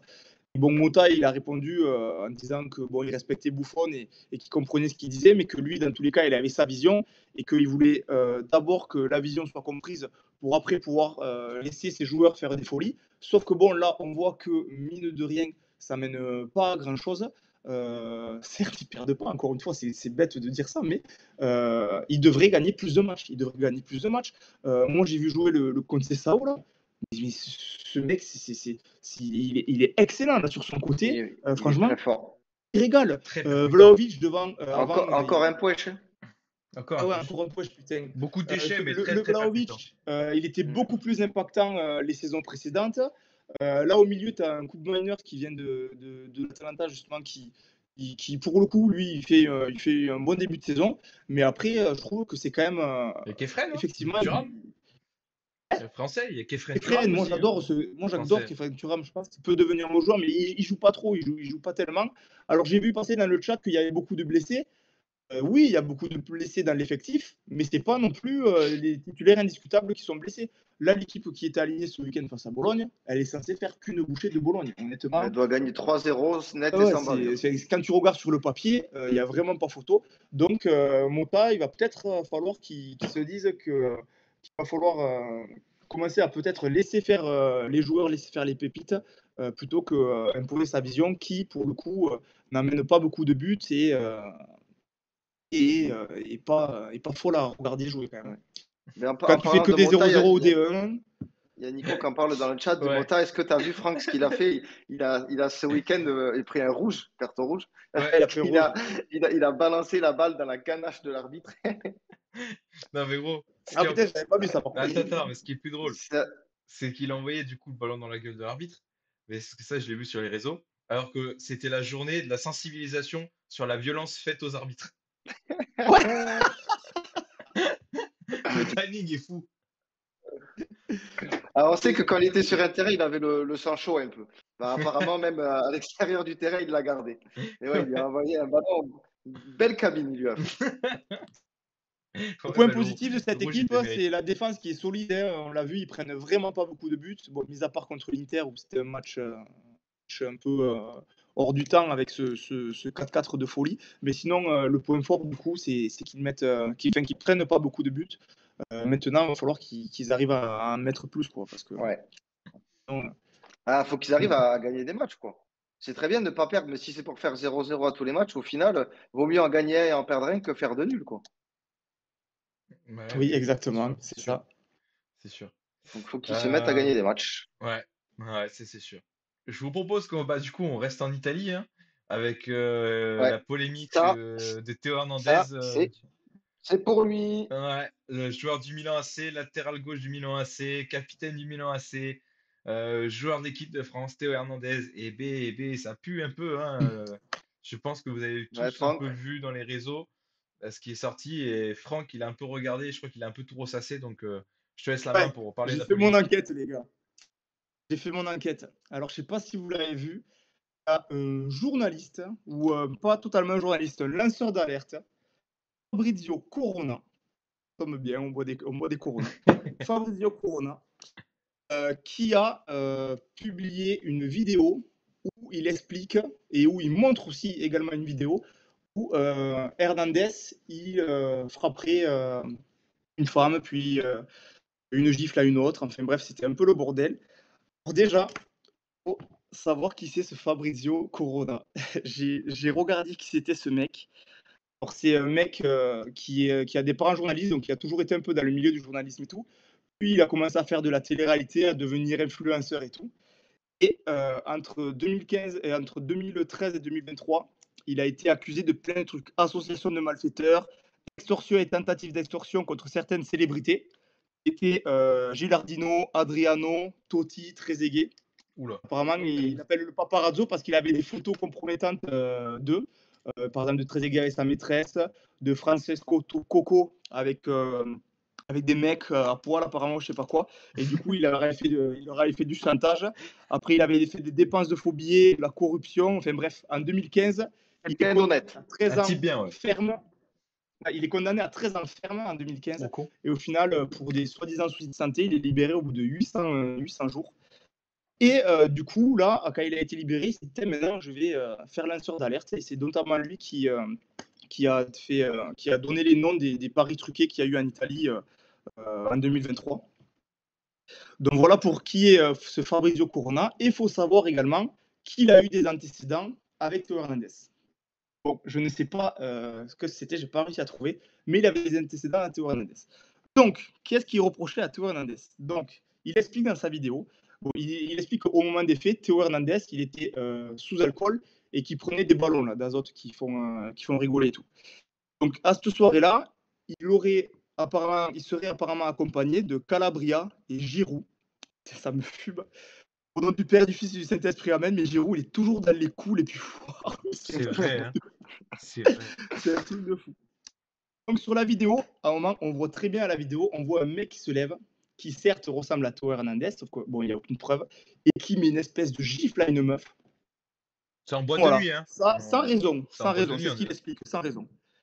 Donc ensuite, du coup, Fabrizio Corona, en live, il appelle du coup la meuf, apparemment il avait réussi à savoir son nom, et du coup la meuf, elle lui dit je préfère ne rien dire et ne pas répondre à ce sujet. Ensuite, dans une autre vidéo, on voit du coup la personne qui l'identifie comme Théo Hernandez qui pousse sans raison une femme sur la table. Et là, il coupe la vidéo, il dit que quand elle se relève, il y met une énorme droite apparemment. Sauf que pour le bien des spectateurs qui regardent sa vidéo, il ne voulait pas montrer ce passage-là où il met une droite. Mais on voit clairement le mec, il a poussé sur la table violent. C'est pas la même à qui il a mis une claque. Et, donc voilà. Ensuite, il y a des amis d'Hernandez qui se seraient rapprochés pour essayer de les séparer. Ils ont dit à la fille de dégager. Après, on voit du coup Théo Hernandez qui est tout seul dans son coin en train de mettre des coups de poing dans un mur. C'est du placo. Et apparemment, il aurait explosé tout le placo. Donc, plusieurs jours après, il y a Calabria, qui était le joueur qui était avec Théo Hernandez et Giroud, du coup, qui appelle le club pour payer, mais pour régler juste les bouteilles qu'ils avaient pris et tout. Sauf que le propriétaire, quand il a vu qu'il y avait tous ces dégâts, est mécontent et du coup il se dit qu'est-ce qui s'est passé, pourquoi il y a eu ces dégâts, et là il regarde les deux vidéos de surveillance où justement il voit Théo Hernandez frapper la femme. Donc là le propriétaire, attends comment ça marche, hop, hop. Ah oui, du coup là le propriétaire il s'est dit à cette vidéo je vais appeler du coup Fabrizio Corona, le journaliste, et je vais lui vendre 300 000 € la vidéo. Sauf que pour Fabrizio Corona, c'était trop cher à ce moment-là, il y croyait pas trop. Il a dit je vais pas l'acheter. Et du coup, le propriétaire du club, il est allé voir Théo Hernandez et le Milan AC. Et il a dit maintenant j'ai ces vidéos, vous allez me signer une clause et vous allez me payer 64 000 € de dommages et intérêts. Donc le club paye 64 000 € de dommages et intérêts. Et en plus, apparemment, dans le document qu'ils auraient récupéré, il y aurait stipulé que l'agression sur cette femme et les coups mis dans la plaque de plâtre ont été vus par les caméras de sécurité et la violence des coups a été observée image par image. Voilà, on en est là. Et ensuite, le propriétaire, après, il a signé un autre acte lui permettant de recevoir 30 000 euros supplémentaires afin de cesser tout contentieux avec Théo Hernandez. Donc là, on en est là. Ensuite, en signant cette du coup, pétition, il était censé supprimer les vidéos de surveillance et ne parler à personne de ce qui était arrivé. Donc le Milan AC, du coup, après, le propriétaire, il s'est dit putain, en fait, les 64 000 euros de dommages et intérêts plus les 30 000 euros de rabais, c'est pas assez. Je vais essayer d'avoir plus au club. Il rappelle le Milan, il a dit moi, je veux 800 000 euros pour me taire. Eh Donc ben, ils vont là, le vendre très ça fort. a été un peu. Là, il n'y a pas trop d'explication de si le Milan AC a payé ça ou pas. Et du coup, le Milan AC a occulté le délit de Théo Hernandez. Ils étaient au courant des agissements de Théo, y compris lorsqu'ils l'ont nommé capitaine. Du coup, voilà en gros l'histoire. Et du coup, Fabrizio, il dit qu'en tant que bon citoyen, lui, il était obligé de sortir cette histoire pour montrer le côté violent de Théo Hernandez. Et voilà. Donc, on ne sait pas si sur la vidéo c'est vraiment Théo Hernandez. En tout cas, il y ressemble. On sait que ce Fabrizio, il a eu des contentieux avec Hernandez. Donc, est-ce qu'il veut lui nuire ou est-ce qu'il veut choper de l'oseille? On ne sait pas. Mais en tout cas, les faits sont là. Désolé, ça a été un peu long, mais c'était pour que tout soit clair. Mais en gros, sur la vidéo, on voit clairement un mec gifler une femme et après la pousser. Apparemment, lui envoyer une mine dans la cabine. Donc bon, je ne sais pas ce que vous Bah, en c'est un pensez, bordel, mais hein. Ah, C'est c'est un quand vrai même fou bordel. comme histoire. c'est un sacré bordel l'histoire. Après, c'est toujours pareil. Si c'est vrai, mais c'est Bah, c'est terrible. hardcore, ouais, c'est hardcore. C'est terrible. Encore une fois, tu te retrouves dans une histoire horrible avec un footballeur, avec des violences faites aux femmes, comme on a pu avoir le cas de Ben Yedder il n'y a pas longtemps, par exemple. Si c'est ça, ben, et que s'il est accusé et que c'est prouvé, ben, faut qu'il soit jugé comme il doit l'être, tout simplement. Exactement. Après, le type là, le Corona, ça n'a pas l'air d'être le mec le plus blanc de l'histoire non plus. Ouais. Est-ce qu'il n'est pas aussi là pour récupérer un peu de fric? C'est toujours pareil, quand tu attaques des joueurs aussi riches que les footballeurs comme Théo Hernandez, comme Kylian Mbappé et tout, t'espères toujours récupérer du pognon derrière. Donc, faut faire la lumière sur cette histoire. Si c'est vrai, c'est une merde et qui doit être jugé. Et si c'est pas vrai, bah, c'est l'autre qui est une merde et qui retourne en tôle. Il y était bien, quoi.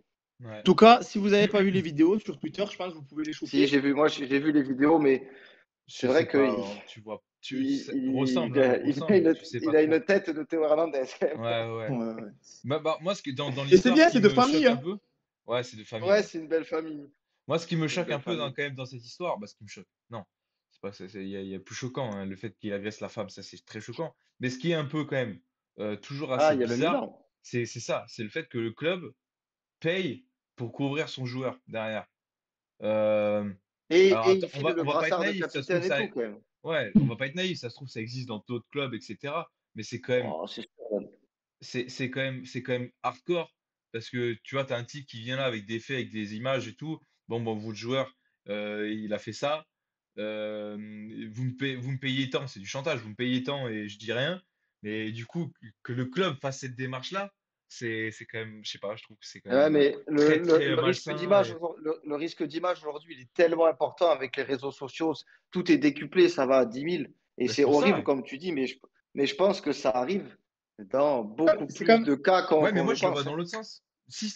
Aujourd'hui, le risque d'image était vraiment, vraiment important parce qu'aujourd'hui, tu peux avoir tout est filmé, tu peux avoir des preuves très rapidement, ça peut vite être très viral sur Internet. Donc, tu vois, l'image du Milan AC, là, pour le coup, elle prend un maxi. Si ça, imaginons que l'histoire sorte et que l'histoire est véridique, etc. Bah, l'image du Milan AC, elle prend un sacré coup. Le club, Ouais, elle va l'institution prendre Milan un AC. coup, ouais. Alors que si tu vires le joueur, tu sais, tu apprends ça, tu as tout, machin, tu sanctionnes le joueur, tu sais que ce truc va sortir dans la presse, tu dégages le joueur, bah, peu importe les coûts financiers, derrière, ton image au moins elle est intacte et tu passes pour un club, tu vois, T'es justement, intègre. T'es intègre. intègre. Ouais, t'as une intégrité nickel, mais Ouais, je je sais pense pas. que c'est plus souvent fait dans l'autre sens que Ouais, dans bien celui-ci, hein. sûr. Ouais, c'est sûr, Et on va c'est pas être quand même naïf, fou, quand j'y pense, on sait que mais ça me choque. Lucas Hernandez a été accusé à juste titre, en plus ça a été reconnu qu'il avait du coup frappé sa femme, avec qui il est toujours d'ailleurs. Là c'est Théo Hernandez qui soi-disant, toujours pareil, présomption d'innocence, aurait frappé une femme. C'est quand même fou de se dire, d'autant plus quand tu as été élevé que par ta mère, parce qu'on sait que Le leur père, père il les les a a pas donnés. reconnus. Ouais. D'autant plus chaud de se dire à quel point ils ne peuvent pas considérer que l'importance de la femme, en fait, tu vois. Le sens où pour eux, c'est leur mère qui leur a tout donné, et quand tu frappes une fille, il faut toujours se dire ça pourrait être ma mère ou ma soeur. Et c'est fou que ça arrive à ces gars-là, tu vois. Moi, c'est ce que Ouais, je. tu sais, après, ce que quand t'as pas de cerveau, Ouais, parce qu'ils sont bêtes, eux, quand même. ouais, ils m'ont pas l'air très bien. C'est pas les plus Ouais. malins. Bref, ça me passe hein, avec les Français Ouais, c'est dernièrement. encore, Ils sont pas. malheureusement, On malheureusement. on est meilleur. Enfin, on est meilleur. On est plus présent dans la presse que sur le terrain. Ouais, meilleur, Mais c'est de pas tout sûr, temps, j'avoue. Non, non, c'est pour tout ça que je temps. suis rectifié. J'ai Ouais, dit plus présent que, mais pas meilleur, non. Non, non, pas On est meilleur. aussi mauvais extra-sportif que sportif, plutôt. Ouais, On ouais, va ouais, le très prendre Et bien. dans ce ça, sens. de tout temps, Ah, hein, de tout temps. de tout temps, ouais. Je vous propose qu'on reste en Italie, mais qu'on parle de choses bien plus joyeuses et bien plus sympas, Deux sportifs. de sportifs déjà, et surtout, en parlant de sport et en parlant de football, et ben quel football, quel football.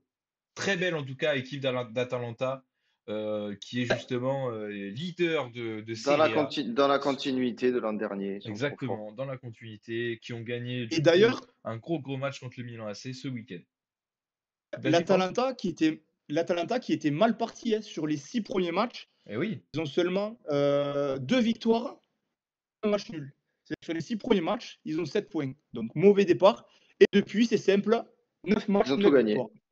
9 matchs de victoire. Ça va tout droit. Dans la continuité de l'année dernière, mais des autres années également, hein, parce que ça fait Mm. beaucoup d'années qu'ils sont réguliers.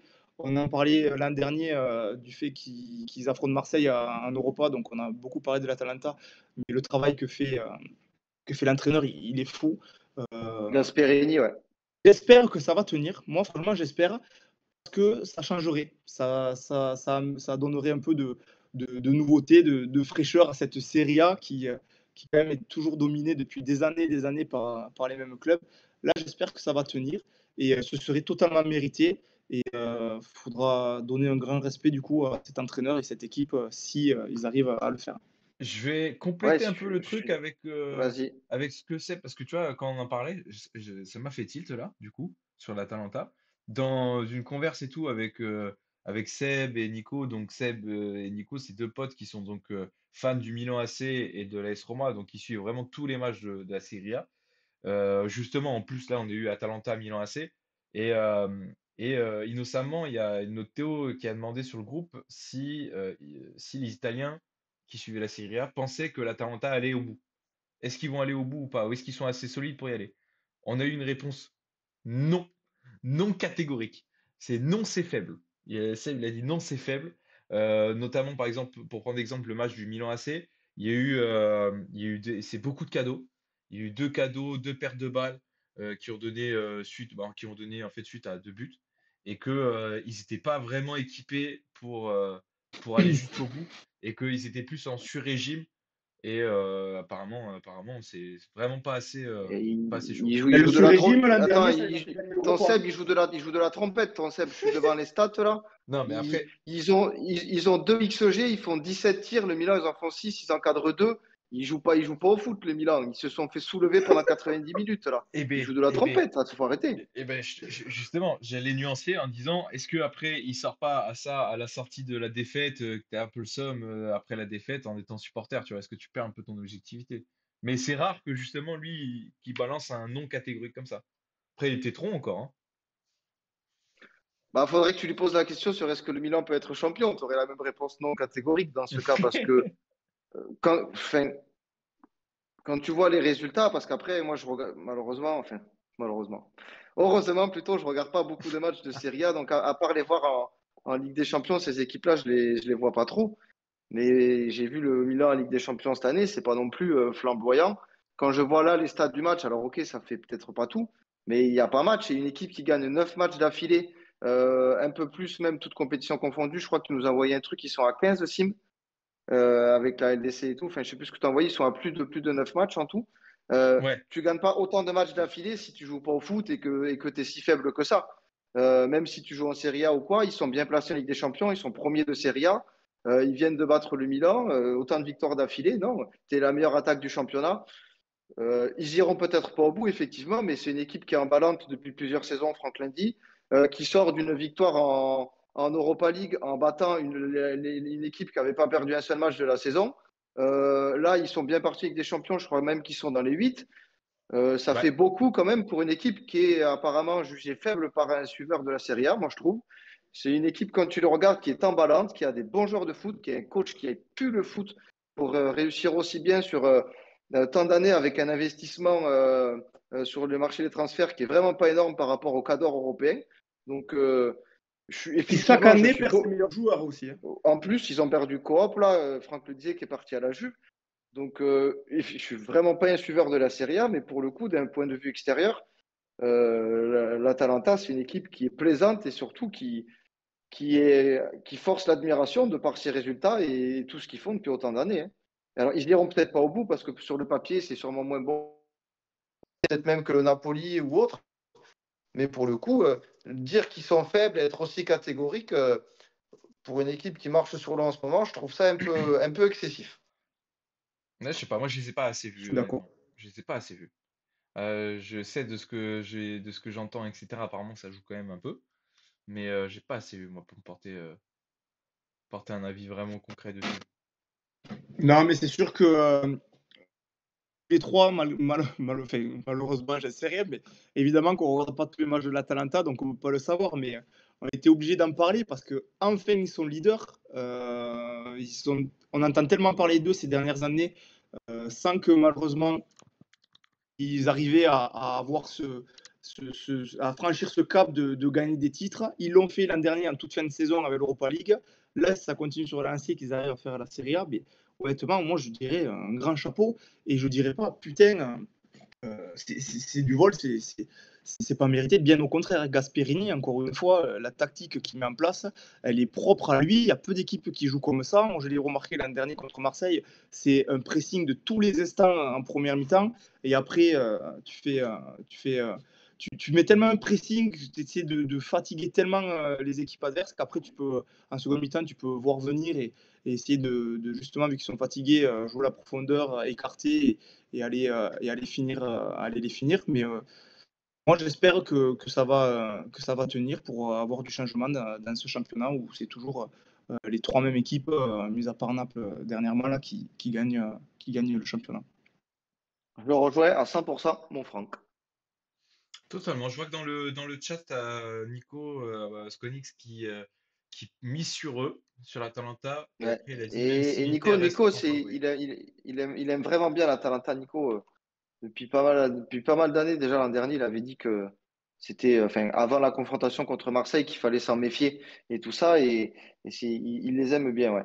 Il l'a dit avant Liverpool ou après Liverpool? Parce que l'année dernière, Ah, Et l'Atalanta, d'ailleurs, ça, le plus grand il a- exploit, mais je pense qu'il a dit, de je l'Atalanta la pense saison qu'il a dit dernière, c'est avant d'éliminer Liverpool Marseille. que Liverpool était peut-être pas si large que ça. Il est capable d'avoir dit ça en vrai. bah, Il mettait peut-être pas un biais sur l'Atalanta, mais il a bien dû dire qu'il et, fallait faire attention à cette équipe. et bien avant Liverpool. Ouais. Avant Liverpool, il le confirme. On avait pris un bon Mais, 5-0 à la maison. Alors, gars, on n'est pas parlé, mais effectivement, avoir éliminé le Grand Marseillais de Gasset, ça, c'est l'exploit de la saison dernière de l'Atalanta.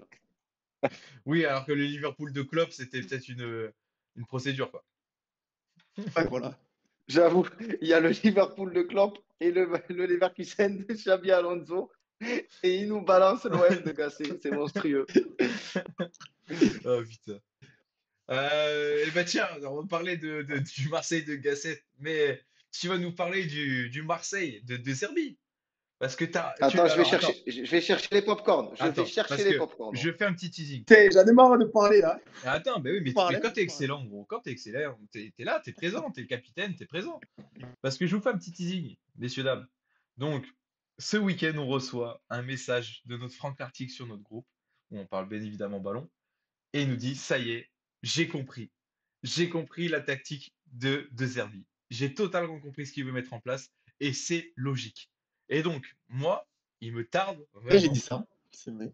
il me tarde vraiment que tu nous fasses l'explication vraiment de cette tactique de Serbi. Parce qu'elle est quand même grandement critiquée et critiquable depuis le début depuis le début de saison. Mais en fait, oui et non, parce que là, il a changé justement de dispositif. Ah, Début de saison, ça marchait du feu de Dieu. Il était en 4-2-3-1. le dispositif qui jouait comme ça, que ce soit à Sassuolo ou même à Brighton. Brighton. Et, les mauvais résultats se sont enchaînés, on a fait quelques défaites, quelques matchs nuls. Et en deuxième mi-temps de Lens, je me rappelle, je regarde Cyril, j'ai dit, qu'est-ce qu'il fout là, Luis Enrique? Il est censé être ailier gauche et il était ailier droit à côté de Greenwood. Je dis, mais c'est quoi ce bordel? Je comprends rien. Je regardais les joueurs qui avaient sur le terrain et quand même 4 défenseurs. Je dis, mais qu'est-ce qu'il fait? Comment il est là, ce 4-2-3-1? Bon, vu qu'on était dans l'ambiance du match et tout, je vais voir du coup la composition. Et la composition, elle était 2-3-1, enfin, ou 4-3-3, parce que depuis qu'il y a Rabiot, Rongier et Hochberg, il fait un 4-3-3 et pas un 4-2-3-1. Et je me dis, putain, je comprends plus rien, je sais pas qu'est-ce qu'il fout là, Luis Enrique. Second match, on va à Marseille voir Marseille-Monaco. Là, pareil, à un moment, je vois Enrique coller ce côté droit là, à côté de Greenwood. Je dis, putain, mais c'est quoi ce bordel? Et en plus, je disais, putain, en plus, c'est chiant qu'il y ait Luis Enrique et que Ro il joue pas alors qu'il est impactant et tout. Pareil, là, par contre, je suis pas allé voir la composition d'équipe sur le portal parce qu'on était au match. Après, j'ai plus eu de batterie, donc voilà, j'ai laissé tomber. Et là, avant le match de Saint-Etienne, un compo qui s'affiche 3-4-3, comme ils le disent, 3-4-2-1. Là, du coup, j'ai compris la composition. J'ai compris pourquoi Luis Enrique était titulaire au lieu d'Euro, parce que Luis Enrique, il est capable de faire piston et de redescendre. J'ai compris du coup pourquoi Murillo il jouait beaucoup plus collé à Balerdi et il débordait moins que sur les matchs d'avant parce que Murillo il avait quand même été ultra performant les matchs précédents quand il jouait latéral tout simple. Et j'ai compris aussi pourquoi celui qui était censé être latéral gauche, mais tout le temps il débordait comme un fou et il se créait des occasions. Là, contre Saint-Etienne, c'était Merlin. Du coup, je me suis dit, oui, en fait, la composition est logique. Les joueurs qui sont titulaires sont logiques. Rabiot qui joue hyper haut sur le terrain, c'est génial. On le voit, il est toujours en train de provoquer. Et ce que j'aime bien dans cette disposition tactique, c'est que les pistons, ils étirent tout le bloc adverse. On l'a vu contre Monaco et contre Lens. Ils étirent tout le bloc adverse sur le côté et on joue énormément dans la verticalité dans l'axe. Les quatre dernières passes décisives de Marseille dans le jeu, sur les buts dans le jeu, parce qu'on a Hochberg qui a marqué un coup franc, mais les 4 dernières passes décisives, c'est Mopé qui les fait, étant dans l'axe du jeu, dans le cœur du jeu. Contre Monaco, il est bien dans le cœur du jeu parce qu'il est bien dans la surface, mais sinon, à chaque fois, on a Rongier, Hochberg qui font un travail monstre au milieu du terrain à deux, et ensuite, ils arrivent à trouver Rabiot qui joue un peu plus haut, ou directement Mopé, qui, Mopé dos au jeu hier, a été exceptionnel. Certes contre Saint-Étienne qui n'en joue pas une, mais dos au jeu qui peut réussir à créer le décalage, comme avec Rabiot ou comme avec Greenwood. Du coup, j'ai trouvé ça parfait et enfin, j'ai compris du coup le système de jeu de Zerbi et je lui dis bravo d'avoir su se remettre en question au moment où Marseille ne marchait plus bien avec le dispositif qu'il avait en place, avoir su se renouveler et trouver ce nouveau dispositif qui, pour le coup, marche hyper bien et qui change totalement du début. Parce qu'au début, on joue énormément sur le côté et dans la profondeur. Maintenant, on joue énormément dans la verticalité, dans l'axe, avec Mopé qui redescend énormément pour pouvoir ensuite faire des déviations sur les côtés. Et ça marche super bien. Et du coup, je dis bravo à De Zerbi pour s'être renouvelé comme ça et avoir fait gagner des matchs importants à Marseille, que ce soit Lens ou Monaco. C'est mon analyse. Eh bien, elle était très Elle est bonne, très magnifique. juste. En Elle est vrai, très elle est juste. magnifique. Hein. Totalement compris. C'est un Ça peu long, paraît, mais ça paraît logique. Et ça en fait, explique je me aussi dis, les derniers bons résultats. Hein. Bon résultat. Ouais. oui, parce que Vas-y, je vas-y. me dis, en plus, je sais pas si vous vous en rappelez, la semaine dernière, je disais, putain, on n'arrive plus à trouver la profondeur, Ouais. on n'arrive plus à jouer sur les côtés comme on le faisait, il y a moins de débordements et moins de centres. Et après, quand tu réfléchis, quand je vois le dispositif, je dis, mais ouais, les dernières passes décisives, c'est Mopé par déviation, parce que ça joue tout dans la verticalité, dans l'axe, et magnifique. Oui, Oman, on joue le titre, on le joue évidemment, on est qu'à 5 points de Paris. Totalement.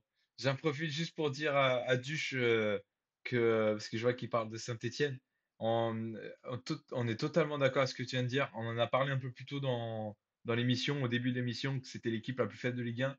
Et Franck a réaffirmé qu'ils allaient se sauver grâce à leur public. Donc vous êtes raccord. Vous êtes raccord entre père et fils. Ouais, c'est pas le paternel pour rien, hein. On va Et dire oui, pareil. pardi. Et ouais, bon, on y voit plus clair hein, dans cette tactique de Serbie. Et on regardera justement plus attentivement sur les prochains matchs, étant donné qu'en plus, il y a des gros matchs à venir de Marseille. Il y a Lille, là, Lille qui arrive samedi après. Et le samedi, ouais, C'est Et ouais, hein. 17 h. Donc on va match observer tout ça. important. On va observer ces Match tactiques, important parce que on va voir tout ça. concurrent direct, tu peux foutre la pression au PSG qui après Ouais, parce qu'en plus, qui là, reçoit honnêtement, Lyon. Donc Ouais, deux gros Marseille, matchs. on a un wagon derrière. Tous, ils ont gagné ce week-end. Là, on joue un concurrent direct qui peut nous passer devant et nous faire prendre du retard. Donc là, il va falloir confirmer au Vélodrome parce que du coup, on a eu seulement notre deuxième victoire au Vélodrome la semaine dernière sur les 6 matchs qu'on y a joué. Donc il va falloir confirmer ce week-end face à Lille. Et ça, ce sera 3 points très très importants. ouais.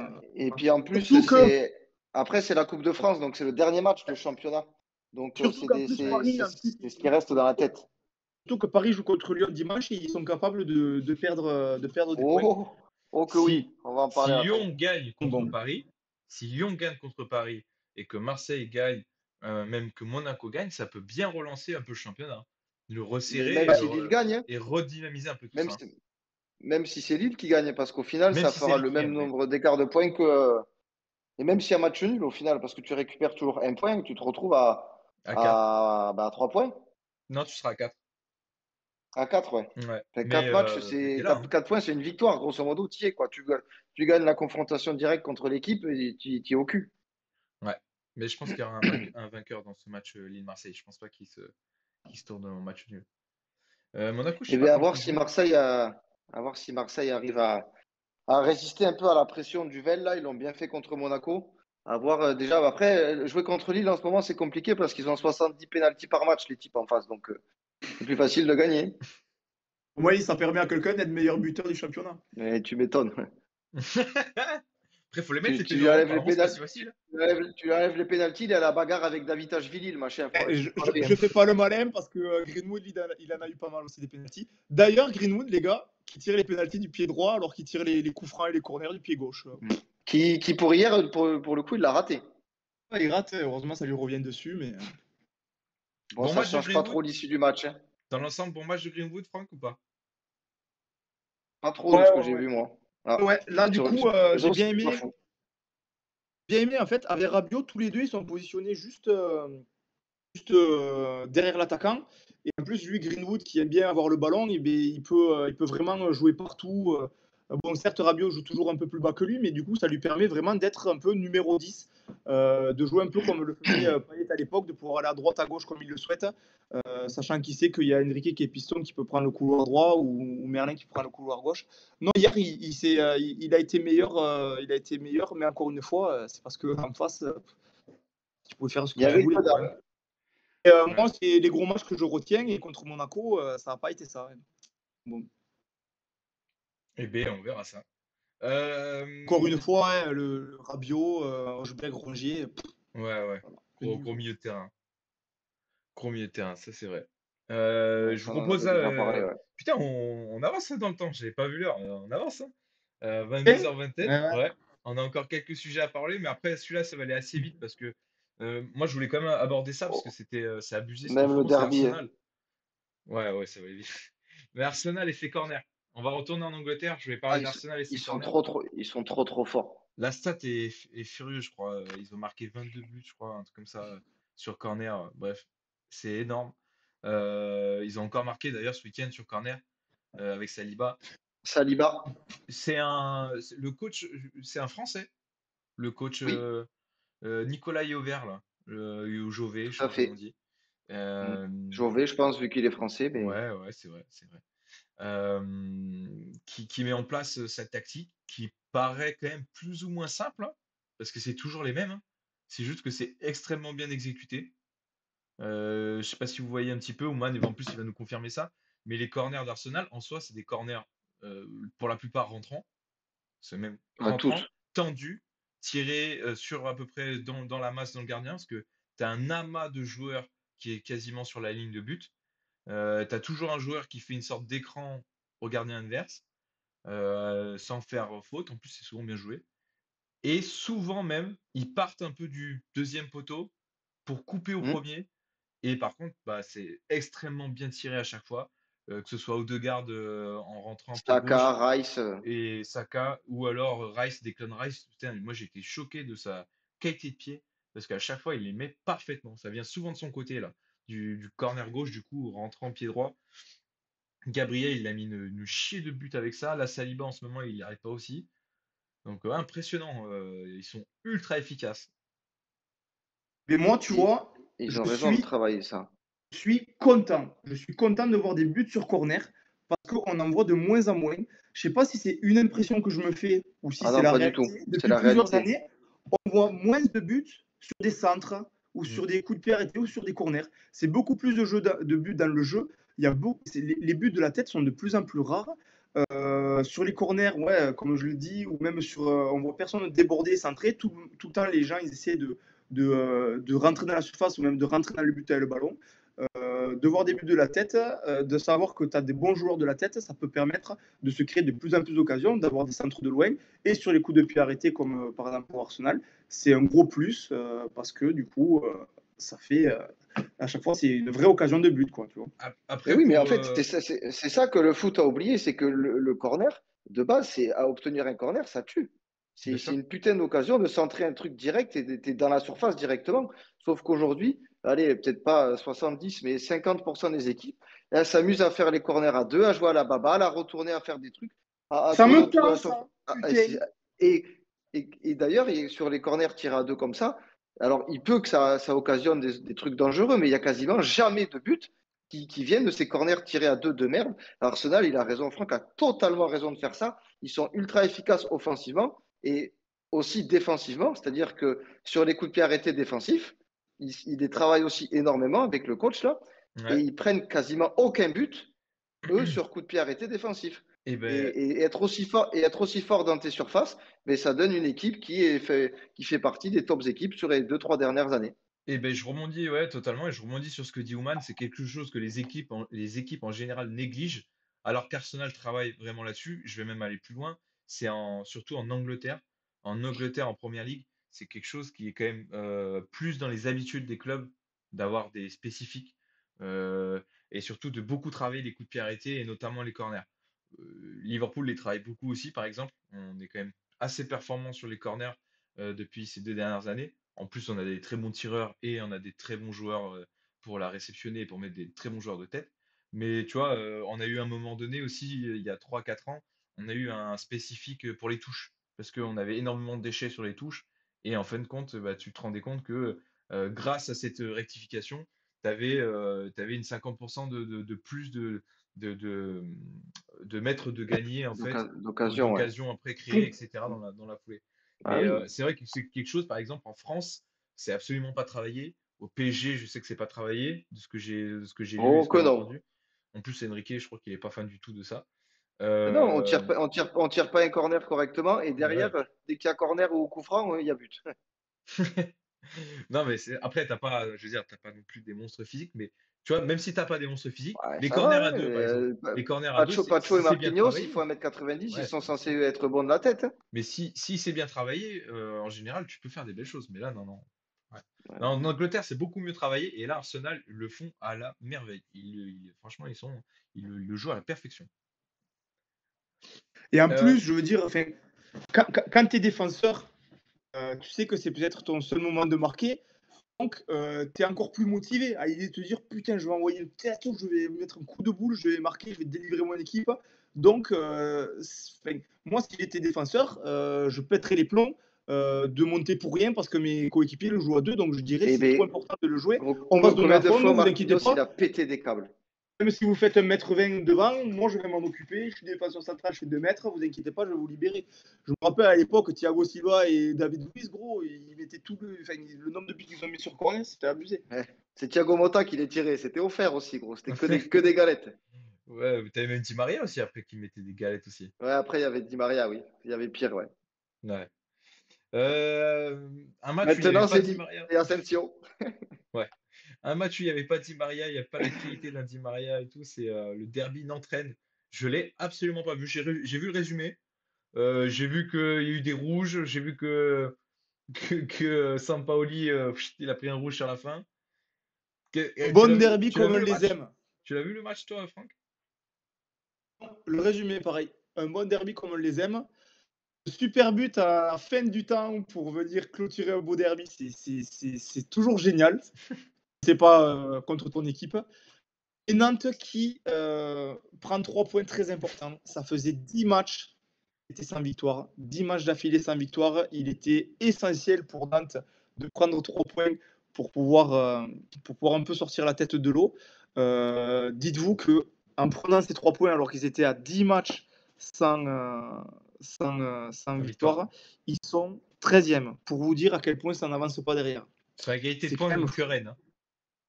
Rennes est Ouais, juste c'est devant quand eux même avec le même fou nombre de de se points. dire ça.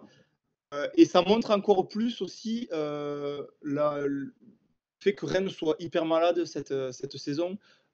Nantes qui ne propose pas de jeu, réussir à perdre contre eux, faut le faire. Faut le faire. Totalement. Je propose qu'on reste pas plus longtemps. On voulait en parler vite fait parce que c'est vrai que c'était Ouais, important moi, pour j'en nous. ai rien à foutre. Mais ouais, je pense Sconix aussi, tu vois, dans le chat, ça va vraiment parler de ce vieux derby éclaté. Et bah écoute, on l'a fait, mais de manière très rapide. Et il dit un truc très très drôle. Il dit allez faire votre truc en Ligue 2 et tout le monde sera content. C'est pas faux. C'est pas faux. Bon, après Nantes et Rennes en Les Ligue 1, gars, on c'est est quand même parti sévère. pour vous garder un peu plus tard. Mais perso, moi je me régale. Donc j'espère Bien que sûr. vous aussi. On parle un peu de tout Surtout. pour une fois. Donc désolé pour ceux qui veulent se coucher tôt, mais ça va durer, je pense, un peu plus Ouais, que d'habitude. allez, à 45, on a fini, messieurs. À 45, on a fini, je pense. En plus, ça va finir sur un truc. Ouais, non, 2 heures, je pense. je le vends bien. Top et flop. Sans temps additionnel. Top et flop avec Euh, le quiz et tout, 45, il va être tassé quand même. ouais. En plus, on va finir sur un beau petit sujet. On va entendre notre Cyril sur le PSG. J'ai mis PSG, ça ronfle. Ça ronfle fort. Cyril, raconte-nous un petit peu. Ouais, Comment ça se passe ouais, ouais, ça comment ça ronfle. se passe tes matchs? Ouais. Je vous ai écrit vendredi soir après le match pour vous dire que j'en avais marre, que je, je suis fatigué alors qu'on est qu'en décembre. Alors que pourtant, Dieu sait que j'ai essayé souvent de chercher des points positifs, de défendre après les débâcles en Ligue des Champions, de pousser derrière l'équipe, derrière le coach et tout, de toujours être positif. Mais là, en fait, au-delà des résultats négatifs là sur les 2, 3 derniers matchs, c'est le comment dire, c'est l'envie qui est mise par les joueurs, c'est l'animation qui est faite, c'est l'intensité. Tu vibres pas pendant le match. Tu as l'impression que tu pourrais jouer 6 heures et que tu te retrouverais à faire 0-0 quoi qu'il arrive. On a des tétraplégiques devant le but. Je ne sais pas ce qu'ils foutent. On est devenu incapable de marquer. Alors que à la limite, on marque pas contre le Bayern, qu'on marque pas contre Arsenal. Pourquoi pas avec l'effectif qu'on a cette année, on est en dessous, on l'avait dit. Mais ne pas gagner contre Nantes quand on joue pas une, ne pas battre Auxerre chez soi quand on joue pas une, je suis désolé, ça c'est des fautes pro. Alors même si là, j'en parlerai un peu après, le gardien d'Auxerre, il a été exceptionnel. Euh, à une époque, même avec un gardien exceptionnel, à l'époque de Ibrahimovic, Cavani, Di Maria, un Auxerre, on les tapait 5-0 net et sans bavure, on bronchait pas et on passait au match d'après. Sauf que là, on fait plus peur.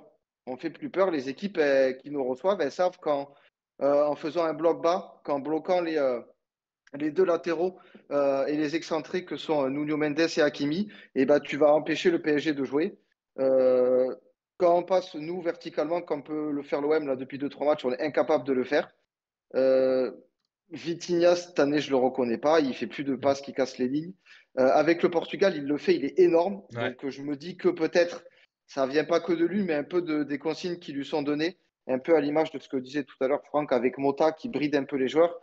Est-ce que Enrique le fait pas un peu aussi, à vouloir tout contrôler avec son plan de jeu qui est ultra défini à la base et du coup, ben, Ouais. en fait, ça saccade énormément d'actions.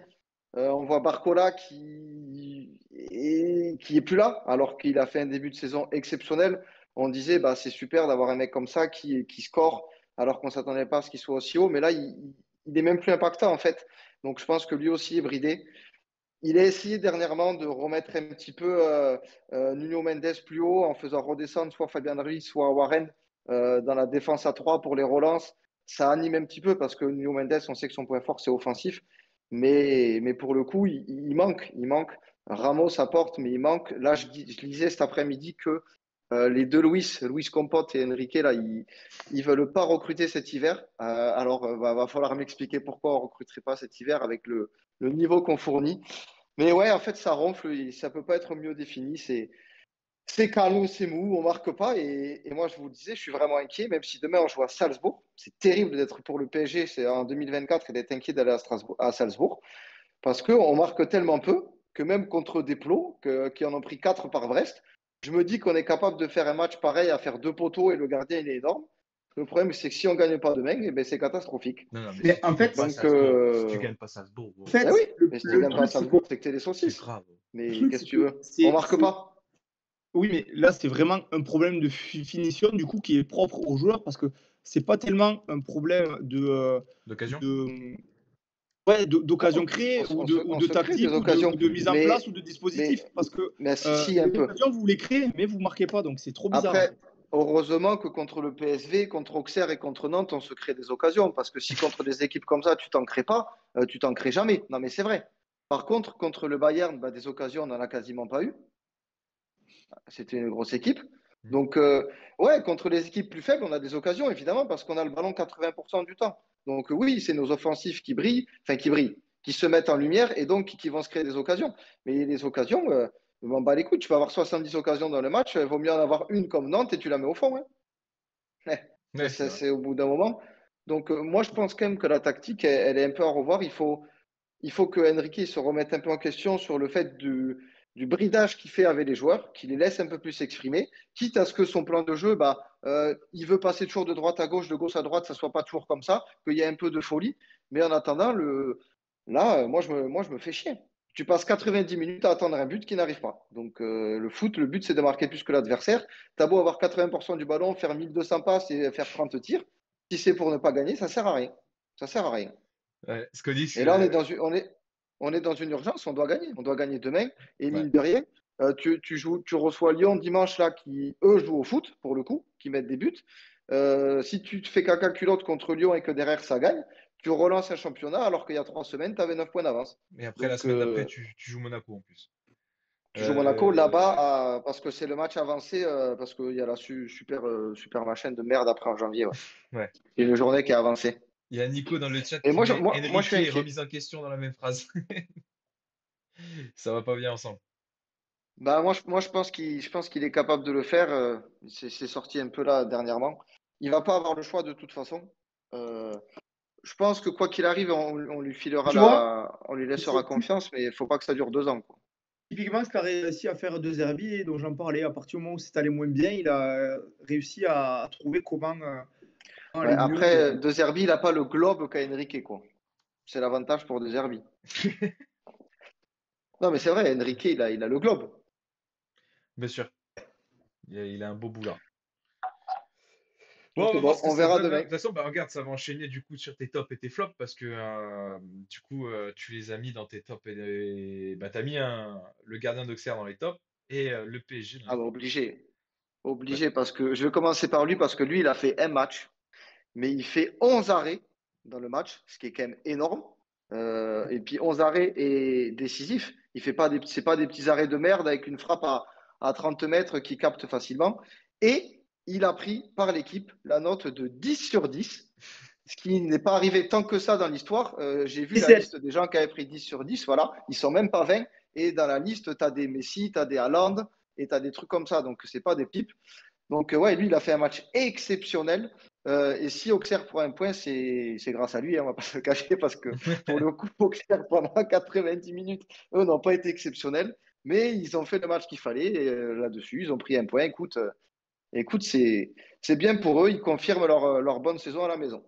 Après, en top, ça me fait chier. Ça me fait chier de lister cet énorme fils de pute, ce gros Il enculé dérape. de merde d'Argentin. Oui, il dérape, mais par contre, Franck l'a dit tout à l'heure, c'est le régulateur du jeu de Chelsea. Il fait un début de saison exceptionnel. Vraiment, il me régale, alors que pourtant, je ne peux pas le piffrer, mais tu l'enlèves à Chelsea, c'est pas la même équipe et il n'y a pas autant de points. Donc, chapeau. Et dans les flops, c'est vrai qu'Ouban dit que j'ai pas mis le sien, j'aurais pu mettre son Ileni Kena là, parce qu'il a fait un match d'assassin. avec Monaco contre Toulouse. Mais j'ai mis le PSG, mais bon, j'en ai parlé assez longuement, je ne vais pas revenir dessus. Et j'ai mis l'arbitre de Angers-Lyon, messieurs. Ce qui s'est passé, un truc, mais Ouais, totalement lunaire. lunaire. En tout début de match, il y a, comment il s'appelle ce con d'Angers Dieng, là Bamba Dieng. Bamba Dieng, Bamba voilà, Dieng, qui l'ancien est l'ancien Marseillais. de l'OM, qui arrive par derrière sur Lacazette et qui le découpe. Mais vraiment, il arrive lancer Ouais. les deux pieds en l'air. Déjà, l'arbitre, il met un jaune. Donc, tout le monde est surpris qu'il y ait jaune à vitesse réelle parce qu'absolument personne peut dire qu'il n'y a pas rouge. C'est pas possible. Et donc là, la VAR fait très bien son travail, appelle l'arbitre. L'arbitre va à la vidéo, revoit l'action. Donc on se dit, bah, c'est bon, parfait. Il va aller mettre le rouge, revient sur le terrain, annule le jaune. Donc tu te dis, parfait. Il va dégainer le rouge. Et non. Et là, plus rien. Alors je pense que son cerveau, il s'est arrêté de fonctionner. Son cœur, il s'est arrêté de battre. Je ne sais pas ce qui s'est passé. Il a juste annulé le jaune et c'est tout. Et joué, dit monsieur là. Joué. Et j'ai trouvé ça mais exceptionnel. Il a saccagé le travail de la VAR. Heureusement, il ne saccage pas le match parce que Lyon Oh, est putain. tellement au-dessus derrière qu'il tape Angers, évidemment, mais c'est lunaire ce qu'il a fait. Je ne sais pas si tu avais déjà vu ça, gros. Comme tu as très bien dit, chaque semaine, on pense que ça peut pas être pire. Et le week-end Ah d'après, bah, il y a des exploits de ce type ah, celle-là, elle est qui... terrible. Celle-là, c'est chapeau, monsieur, parce qu'il fallait la faire. Ça, c'est vrai. Oh putain, Scoodix, ouais, j'imagine les supporters de Lyon qui disent qu'ils ne savaient même pas comment réagir, mais j'imagine totalement. Bah, tu dois J'aurais été craquer. devant ma télé, genre blasé en disant ça, qu'est-ce que c'est? Oh putain. Vas-y, hein, Tu vas enchaîner, moi aussi, je vais Marou, j'ai enchaîner, faim ouais, là. je vais enchaîner, je vais aller vite, moi. Dans mes tops, j'ai mis Bellingham parce ça fait deux trois matchs avec le Real il est vraiment revenu à un bon niveau. Il marque, il est décisif et surtout il est impactant dans le jeu. Il a encore été très bon justement ce week-end, donc il mérite d'être dans les tops. J'ai mis aussi Papi Vardy, Jamie Vardy qui a encore scoré, il est encore là, il a marqué un but et surtout c'était dans un match très mal marqué, il perdait 2-0 à domicile contre Brighton. Il a marqué, il a Il y fait a la une passe passe D D à la aussi. fin. Ouais. Il perdait 2-0 à la 86e minute. Donc après il a marqué, il a fait la passe D pour le but de la victoire. Et ça me fait la transition sur le même match de mon flop. Igor, le Brésilien du Brighton, qui du coup rentre à la 89e. Brighton gagne 2-1 quand même à ce moment-là. Faut savoir que s'il gagne ce match, il repasse cinquième ou quatrième, il rentre dans l'Europe. Donc match très très important, victoire très importante pour Brighton. Il rentre à la 89e pour sécuriser un peu tout ça parce que c'est un milieu défensif. Donc plus il rentre à la place de Mitoma.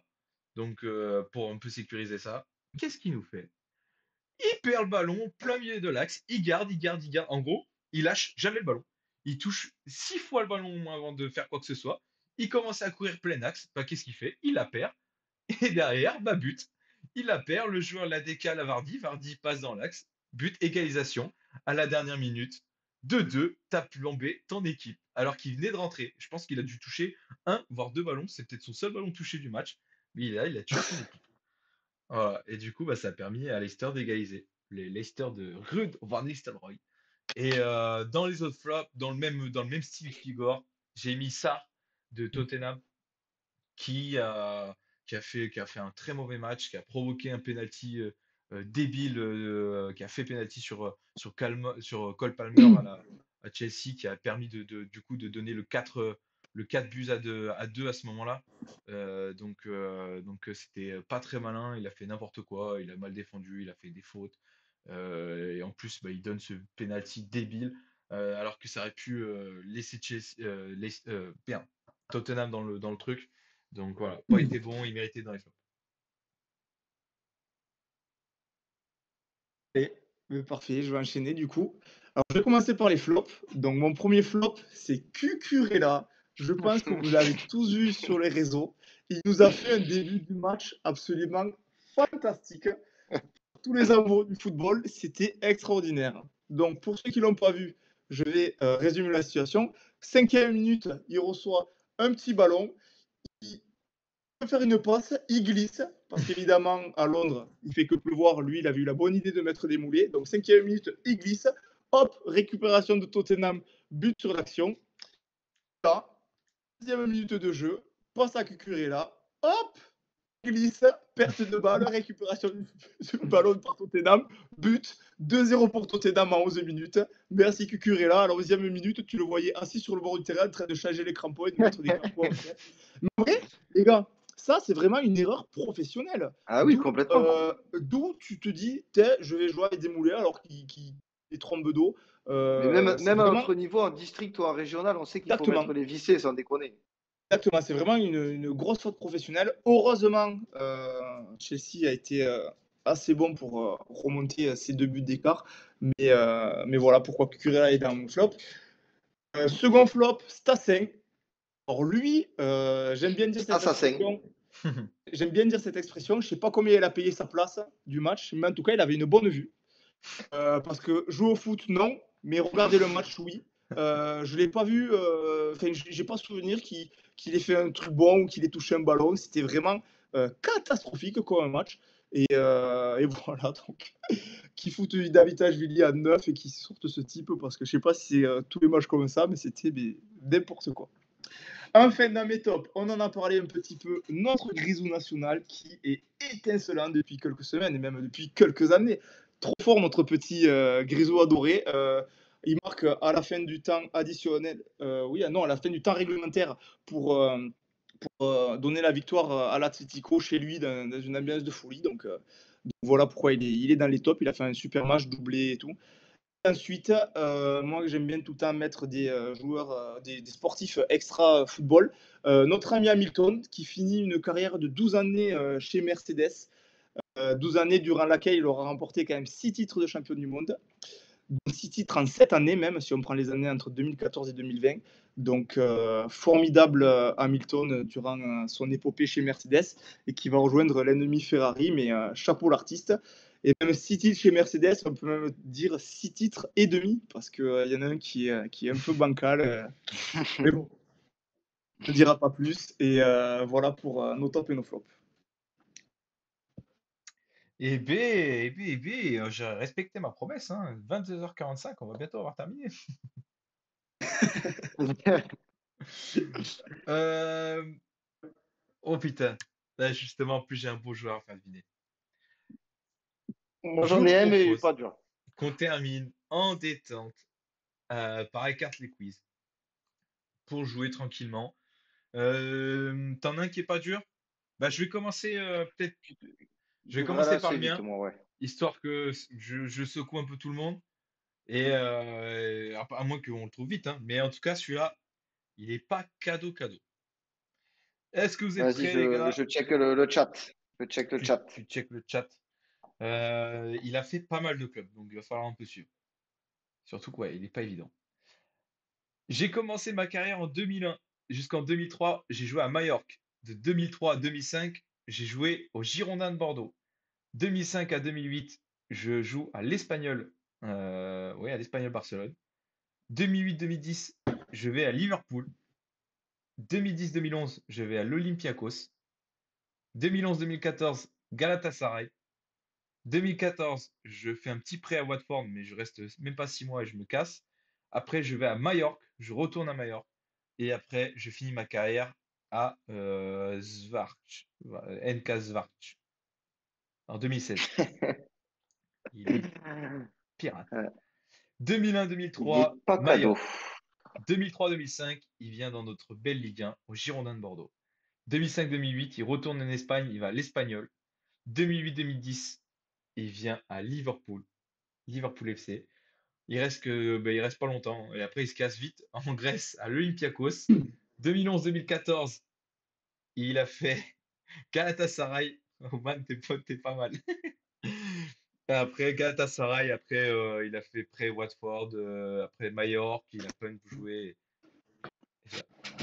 Et il a fait effectivement entraîneur à Bordeaux, pas longtemps.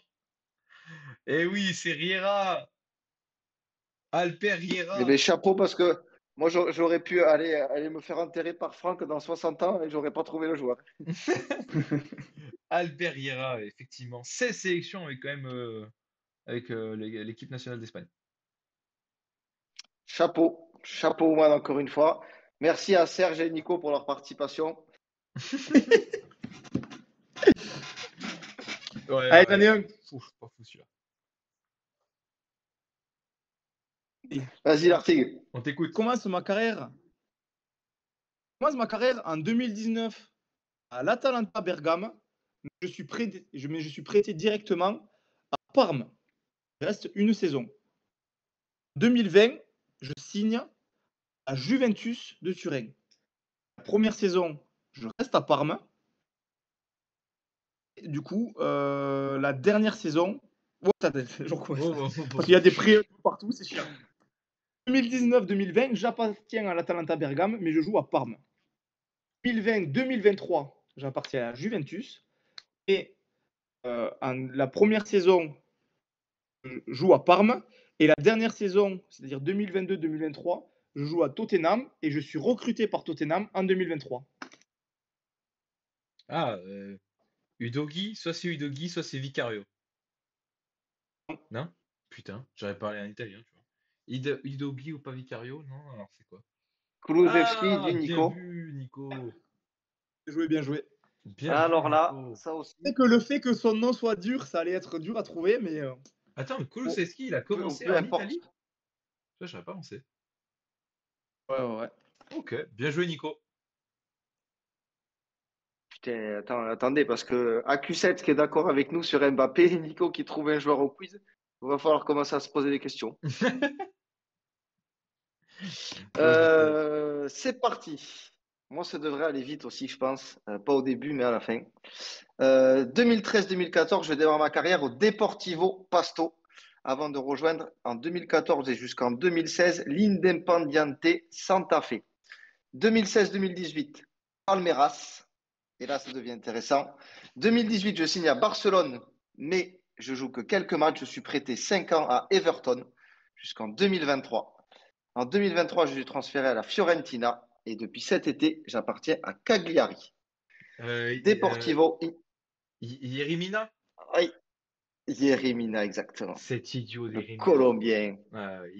C'est un bel idiot, lui. Ah putain, les derbies là, je me ça me souviens. plaît plus ce jeu, moi. Quel con celui-là. C'est pas le plus malin, ouais. Ah non, ouais. Ah, putain, bah, tu vois, je vois bien sa belle tronche là quand on faisait les derbies contre eux là, mais bon, il était insupportable. C'est possible qu'il ait déjà fait Et deviner, voilà. Oman. C'est possible. Parce Ah ouais, j'ai que déjà fait deviner. je sais pas. Alors, franchement, je sais pas. Je sais que c'est un joueur En fait, on a déjà à parlé, force, mais je sais ouais. plus parce que quand on joue entre nous, avec les gars, machin, j'ai Ouais, ouais. totalement perdu des joueurs qu'on a déjà fait ou pas fait. Mais ça ne nous empêche pas des fois Mais si je de l'ai pas les déjà fait trouver. deviner et que vous n'avez pas trouvé, vous êtes des pipes. Bon, messieurs, ça a été une très longue émission finalement. Ça a été une très longue émission, super émission, j'ai kiffé ce principe-là aussi, ça change un peu. J'espère que vous avez kiffé aussi dans le chat, les gars. Nous, en tout cas, comme disait Franck tout à l'heure, on s'est régalé. Ça a changé, ouais. Ouais, ça change, c'était cool.